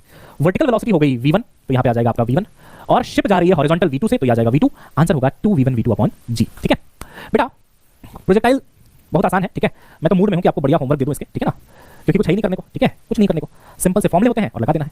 ये question देखो, बढ़िया बढ़िया क्वेश्चन करवाता हूँ. ठीक है, अच्छे अच्छे क्वेश्चन करवाता हूँ बेटा. हाँ देखो, a particle is projected with velocity v, है ना, with velocity u, making an angle theta to the horizontal. ठीक, at any instant the velocity v is at right angle to initial velocity u. तो बताइए v कितना है. ऐसे question होते हैं. ये हुआ ना चुम्बेश्वरी सवाल, है ना. हट, देखते हैं इसको, आ जाओ सॉल्व करते हैं. आ जाओ, देखो क्या कहता है, क्या कहता है कि पार्टिकल चला, है ना, जब चला तो उसका वेलोसिटी u था. ठीक जी सर, चलता गया चलता गया चलता गया चलता गया चलता गया, गिर गया टुपुक से. At any instant its velocity v is at right angle to initial velocity, है ना. यहाँ पे थीटा पे था. एक ऐसा इंस्टेंट आया जब जो उसकी वेलोसिटी थी बेटा, वेलोसिटी थी, टेंजेंट डालेंगे तो वेलोसिटी मिलेगा, वो u के राइट एंगल पे थी. तो अगर u को यहाँ पे उठा के शिफ्ट किया जाए ऐसे, अगर u को ऐसे शिफ्ट किया जाए बेटा, तो इनके बीच का एंगल जो था ना, ये वाला ये 90 डिग्री था. क्वेश्चन समझ में आया. एक ऐसा इंस्टेंट जब वेलोसिटी u के परपेंडिकुलर थी. हमको बताना है v की रफ्तार कितनी होगी. कितना प्यारा सवाल है. देखो देखो बेटा, देखो बड़ा सा डायग्राम बना के समझाता हूँ. बड़ा सा डायग्राम बन गया. ये u है, ये थीटा है. ठीक है, अब देखो u को जैसा कहता है इधर शिफ्ट कर दो, ये u हो गया, है ना. ये अभी भी थीटा ही बनाएगा बेटा, हॉरिजॉन्टल से थीटा बनाएगा, है ना. और यहाँ पे जो v है आपका वो है टोटल 90 डिग्री पे. ठीक है, 90 डिग्री पे. तो एक बात सोचो बेटा, अगर ये टोटल एंगल 90 है और ये थीटा है, तो ये कितना होगा. छोटू कितना होगा 90 माइनस थीटा. देखो ना, ये थीटा है, यहाँ से यहाँ तक थीटा है ना. तो यहाँ से यहाँ तक 90 माइनस थीटा होगा, तभी टोटल 90 होगा बच्चों. टोटल 90 तक होगा बेटा, तो गिवन है, परपेंडिकुलर है. हम एक बात जानते हैं कि हॉरिजॉन्टल वेलोसिटी चाहे कुछ हो जाए सेम रहती है. तो अगर इसका कंपोनेंट निकाला जाए हॉरिजॉन्टल में और इसका कंपोनेंट भी निकाला जाए हॉरिजॉन्टल में, तो अगर इसका कंपोनेंट निकाला जाए हॉरिजॉन्टल में और इसका कंपोनेंट भी निकाला जाए हॉरिजॉन्टल में, तो दोनों बराबर होने चाहिए. तो निकालो, इसका कंपोनेंट कितना आएगा u cos थीटा, इसका कंपोनेंट कितना आएगा v cos 90 माइनस थीटा. आएगा बच्चों, ये देखो ना, इतना एंगल है ना, तो v cos 90 माइनस थीटा. अब ये दोनों एक दूसरे के बराबर कर दो, आंसर आ जाएगा. तो मैं लिखूंगा u cos थीटा बराबर v cos 90 माइनस थीटा. अच्छा, cos 90 माइनस थीटा होता है sin theta. First quadrant function will change because 90 plus minus है, तो ये हो जाएगा आपका sin थीटा, है ना. cos 90 minus theta is sin theta. मेरे को निकालना था v, ये आ जाएगा u cos अपॉन sin, है ना, upon sin. cos upon sin होता है cot, तो u cot theta. This is the answer. कितना ब्यूटीफुली फ्रेम्ड क्वेश्चन है कि भाई u और v परपेंडिकुलर हो जाएं उस इंस्टेंट पे, वेलोसिटी बताइए. तो ये और ये परपेंडिकुलर हो गए, u तो आपका हॉरिजॉन्टल से थीटा बनाएगा, ये 90 माइनस थीटा बनाएगा. दोनों का हॉरिजॉन्टल कंपोनेंट ले लो, इक्वेट कर दो, आंसर आ जाएगा. ठीक है, चलो नंबर, चलो u cot theta was answer, है ना. बाकी सब होमवर्क है बेटा, जो मैं नहीं करा रहा हूं होमवर्क है, और करना है. एक दिन की छुट्टी इसलिए नहीं दी कि मगजमारी करो तुम लोग, है ना. मुंबई में बोलते हैं मगजमारी नहीं करने का. पता नहीं इसका मतलब क्या होता है. जो भी होता हो, आई होप कुछ गलत ना होता हो, बट वो सब नहीं करने का, है ना. पढ़ाई करने का और क्वेश्चन सॉल्व करने का. ठीक है बेटा, अब देख ऐसा सवाल देख बेटा, y बराबर √3x, y बराबर √3x, है ना. और देखो आगे क्या लिखा है, 1/2 gx², है ना. आपसे पूछ रहा है एंगल ऑफ प्रोजेक्शन बता दो हमको. तो आप बोल रहा है ज्यादा मेहनत मत करो, बस मेरे को आप एंगल ऑफ प्रोजेक्शन बता दो, बस इतना सा चाहता है. तो याद करो, मैंने आपको पढ़ाया था ना वो इक्वेशन ऑफ ट्रेजेक्टरी, है ना. x tan theta minus gx² upon 2u² cos square theta. gx² upon 2u² into cos square theta. Equation of trajectory चपड़गंजुओं. अब देखो, अगर दोनों को कंपेयर किया जाए, यहाँ पे x है, यहाँ पे भी x है, यहाँ पे tan थीटा है, यहाँ पे √3 है. बस आ गया पकड़ में. मैं बोलूंगा tan थीटा बराबर √3. अभी कहां सर, अभी तो हम कंफ्यूज रहते हैं हमेशा कि tan थीटा √3 में कितना होता है, 1/√3 में कितना होता है, रहते हो ना कंफ्यूज. बताओ आंसर कितना है, बताओ आंसर कितना है. 60 डिग्री है बेटा. tan 60 is √3. ठीक है, चलो आगे बढ़ेंगे. अब देखो, इसमें बोलता है 16x माइनस x²/4. अच्छा, मैंने अगर इसमें से कुछ कॉमन निकाला, मेरे से पूछा बेटा हॉरिजॉन्टल रेंज, मेरे से क्या पूछा बेटा हॉरिजॉन्टल रेंज, है ना. अगर तुम यही वाला फॉर्मूला लगाओगे तो जीवन में आगे नहीं बढ़ पाओगे. इसमें रेंज है ही नहीं, कैसे निकालोगे रेंज. तो इसीलिए मैंने ट्रेजेक्टरी के दो इक्वेशन बताए थे आपको बेटा. जो दूसरा इक्वेशन मैंने बताया था वो था x tan थीटा 1 - x/r. याद है, x tan थीटा 1 - x/r. जी सर बिल्कुल बताया आपने, है ना. इसमें रेंज है सर दूसरे वाले में. अब वो रेंज पूछ रहा है, मैं समझ गया, यही वाला लगाना है, लेकिन फॉर्मेट थोड़ा अलग है सर, है ना. ये थोड़ा अलग सा दिख रहा है, वो थोड़ा अलग सा दिख रहा है. एक काम करो, इस पूरे में से 16x को कॉमन ले लो, ताकि रे यहाँ पे बना जाए. अरे भाई यहाँ पे मुझे 1 चाहिए, तो 16x को बाहर ले लेंगे. सर बाहर लेना हमको नहीं आता है, जो बात क्लियर है सर. तो बेटा अगर तुमको बाहर लेना नहीं आता है तो एक और तरीका है, 16x से पूरे को मल्टीप्लाई कर दो, 16x से पूरे को डिवाइड कर दो. ठीक है ना. तो देखो ऑलरेडी क्या इक्वेशन है, 16x माइनस x²/4. तो आप क्या करो बेटा, 16x से मल्टीप्लाई कर दो और 16x से दोनों जगह डिवाइड कर दो. इसी को बोलते हैं बाहर लेना, है ना. इसी को प्यार से बोलते हैं कॉमन लेना या फिर बाहर लेना. मैथ्स वाले डायरेक्टली कर लेते हैं. 16x बाहर गया, यहाँ डिवाइड हो जाएगा. आपको मैंने बेसिक से बताया, 16x से मल्टीप्लाई, 16x से डिवाइड. ठीक है, ये दोनों जब डिवाइड हुए तो 16x बाहर रह गया, ये आ गया 1 माइनस ये x और ये x निकल लिए. ठीक है ना, ये आ गया x/16 4 64. अब इसको कंपेयर कर दो इसके साथ. रेंज की जगह में क्या लिखा है, अरे भाई रेंज की जगह में क्या लिखा है, 64 हो गया आंसर. ठीक है ना. तो दोनों टाइप का क्वेश्चन आ सकता है इक्वेशन ऑफ ट्रेजेक्टरी से.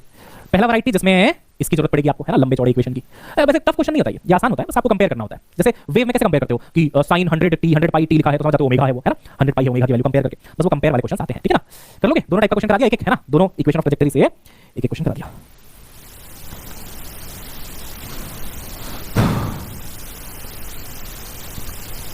मजे की बात यह है कि प्रोजेक्टाइल से वैसे भी ज्यादा क्वेश्चन नहीं पूछने नहीं वाले, है ना, कम ही पूछते हैं, और जिस लेवल का पूछते हैं उसके ऊपर के लेवल का मैंने आपको पढ़ा दिया है, ठीक है।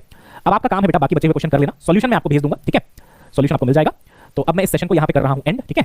बाकी के क्वेश्चंस नॉर्मल वाले हैं, ठीक है, कहीं कहीं पे टाइम ऑफ फ्लाइट का फॉर्मूला लगाना है, कहीं पे रेंज का फॉर्मूला लगाना है, कहीं पे हाइट मैक्स का फॉर्मूला लगाना है ना। तो ये सब आपको करना चाहिए खुद। कल सेल्फ स्टडी का आपका होमवर्क है कि जो पूरी की पूरी काइनेमेटिक्स की शीट आज आपको मिलेगी बेटा, लगभग 200 क्वेश्चन होंगे। तो बेटा रिलेटिव मोशन क्या होता है?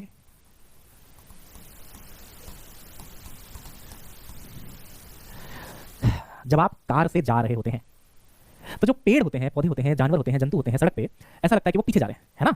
पेड़ के देखे तो ऐसा खिड़की के बाहर देखो पेड़ को, ऐसा लगेगा वो पीछे जा रहा है बेटा। तो क्या वो पेड़ सच में पीछे गया? नहीं, आप आगे गए हो, है ना, आप आगे निकल गए हो। यही जो आपको कई बार भ्रांति सी होती है वो इसलिए होती है क्योंकि आपने अपना फ्रेम ऑफ रेफरेंस चेंज कर लिया है और इसलिए आपको कुछ अलग अलग टाइप के मोशन दिखाई दे रहे हैं। कई बार ऐसा भी होता है दो ट्रेनें लाइन बाय लाइन ऐसे खड़ी हैं, दो अलग अलग प्लेटफॉर्म पे, है ना, अलग बगल। आप एक ट्रेन में बैठे हो, जैसे ही वो दूसरी ट्रेन आगे की तरफ चलती है आपको एक सेकंड के लिए लगता है कि आपकी ट्रेन पीछे जा रही है, रिलेटिवली आप एक्चुअली पीछे जा रहे हो। तो आपको अचानक से फील हुआ हम पीछे जा रहे हैं क्या, फिर पता चलता है नहीं वो आगे जा रही है ना बेटा, बिल्कुल। तो आइए इस पे बकवास करने से बेहतर है फॉर्मूला समझते हैं और क्वेश्चन कैसे सॉल्व होगा वो देखते हैं, ठीक। देखिए बेटा, मान लीजिए एक पार्टिकल है जो कहता है कि मेरी रफ्तार है 70 किलोमीटर पर आवर। ए है ना, ये ए है। तो ए कहता है कि सर सुनो ना सर, मेरी रफ्तार ना 70 है। तो ये अधूरा इंफॉर्मेशन है। किसके रेस्पेक्ट में है तेरी रफ्तार 70? तो बोलेगा ग्राउंड के रेस्पेक्ट में। तो यहां पे लिखेंगे V A comma G, V A G, है ना। इसका मतलब क्या बेटा? इसका मतलब बेटा velocity of A with respect to G, है ना। तो पहला वर्ड को आप पढ़ते हैं ऑफ करके, ठीक है, वेलोसिटी ऑफ ए, और दूसरे वाले को आप बोलते हैं डब्ल्यू आर टी, यानी कि विद रिस्पेक्ट टू ग्राउंड, ठीक। अच्छा, ये ए था। एक और आ गया बी। बी कहता है सर मेरी रफ्तार है 30। अब आप पूछोगे सर किसके रेस्पेक्ट में? मैं पहले ही बता देता हूं, ग्राउंड के रेस्पेक्ट में, V B with respect to G, ठीक है। तो ग्राउंड के रेस्पेक्ट में ये 30 से जा रहा है, ग्राउंड के रेस्पेक्ट में ये 70 से जा रहा है। लेकिन अगर ए की रफ्तार को देखा जाए बी के अंदर बैठ के, यानी कि विद रिस्पेक्ट टू बी, तो ए इतना भी फास्ट नहीं लगेगा। अगर मैं निकालूं ए की रफ्तार विद रिस्पेक्ट टू बी, तो इसका फॉर्मूला होता है बेटा V A minus V B. देखो velocity of A with respect to B, है ना, velocity of A with respect to B, तो V A minus V B, V A minus V B, ठीक है। तो वी ए कितना है 70 और वी बी कितना है 30, आंसर आएगा बेटा 40। तो अगर बी पे बैठे हुए इंसान से पूछा जाए कि भाई ए कितना तेज चल रहा है, तो भी बोलेगा अरे 40 पे तो जा रहा है, लेकिन ग्राउंड पे बैठ के देखोगे 70 पे जाएगा। इसका एक अच्छा एग्जांपल और देता हूं मैं, है ना। मान लीजिए बेटा एक कार है जो 100 से जा रही है, दूसरी कार है ये भी 100 से जा रही है ना। इससे पूछोगे बोलेगा ग्राउंड के रेस्पेक्ट में 100 से जा रहा हूं, इससे पूछोगे ये भी बोलेगा ग्राउंड के रेस्पेक्ट में 100 से जा रहा हूं। ग्राउंड पे बैठ के देखोगे और बाप रे कितनी तेज निकल गए दोनों, है ना। लेकिन अगर इसमें बैठ के इसको देखोगे तो लगेगा अरे मेरे साथ साथ ही तो चल रहा है, ऐसा लग रहा है रेस्ट पे है ना, दोनों चल रहे हैं, ये भी चल रहा है वो भी चल रहा है, बट साथ साथ चल रहे हैं, साथ साथ, तो ऐसा लगेगा कि दोनों रेस्ट पे हैं। तो अगर मैं velocity of A with respect to B निकालूंगा 0 आ जाएगा। इसको बोलते हैं बेटा रिलेटिव वेलोसिटी। किस फ्रेम से आप किसी पार्टिकल की वेलोसिटी निकालते हो, ठीक। अच्छा सर इसका यूज क्या है अभी बताओ, why are we studying relative velocity, क्या यूज है सर इसका? देखो बेटा, मान लो मैंने तुमको कुछ होमवर्क दिया, अभी होमवर्क दिया मैंने, लगभग 200 क्वेश्चन की शीट आपको कंप्लीट करनी है कल तक, है ना। आज और कल में आपको सारे 200 क्वेश्चन कंप्लीट कर देने हैं ना, उसमें से 100 150 तो मैंने करवा ही दिए होंगे। तुमने नहीं किया होमवर्क, ठीक है, तुमने नहीं किया, मैं तुम्हारे पीछे भागा, मैं तुम्हारे पीछे भागा। तुमको लगा कब तक भागूंगा, एक सब्जी का ठेला दिखा तुमको, तुम सब्जी के ठेले में जाकर बैठ गए और ठेले में भागना तुमने शुरू कर दिया, है ना। तुम्हें लगा इसी बहाने बच लूंगा कम से कम, है ना, भागने लगे तुम, ठीक है। अब तुम्हारी जो रफ्तार थी बेटा, वो थी 10 किलोमीटर पर आवर, ठीक है। मैं तुमसे कुछ 2 किलोमीटर पीछे था, 2 किलोमीटर पीछे था, ठीक है ना। मैं तुमसे करीब 2 किलोमीटर पीछे था। मैंने भी सोचा कौन पैदल चलेगा, मैंने निकाली अपनी मर्सिडीज।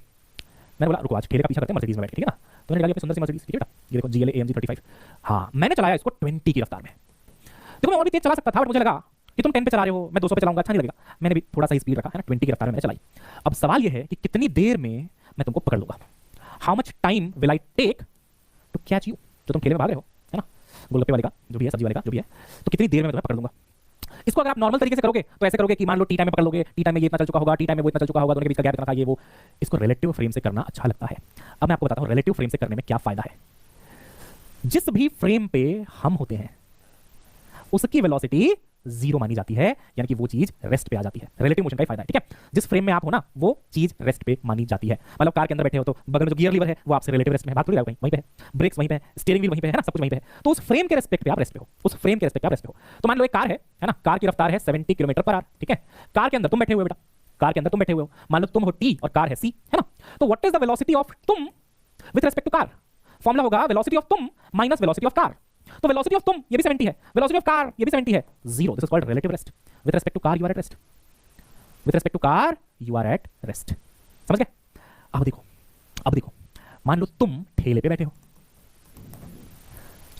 हो, तो बेटा तुम्हारे लिए ठेले की रफ्तार जीरो हो जाएगी, रिलेटिव रेस्ट आ जाएगा, है ना, रिलेटिव रेस्ट आ जाएगा। तो अगर तुम निकालोगे वेलोसिटी ऑफ माई कार, देखो this is velocity of my car, ठीक है, विद रेस्पेक्ट टू ठेला, ठेला यानी कि टी, ठीक है बेटा। तो velocity of car with respect to ठेला कितना आएगा, वीसी माइनस वीटी, है ना बेटा। कार की वेलोसिटी कितनी है 20, ठेले की वेलोसिटी कितनी है बेटा 10, कितना आ जाएगा relative velocity 10 kilometre per hour. तो नए फ्रेम पे यानी कि ठेले के फ्रेम पे इसकी रफ्तार है 10 और ठेला है रेस्ट पे, ठेला है रेस्ट पे, है ना, जिस फ्रेम पे आप बैठे हो वो रेस्ट पे है।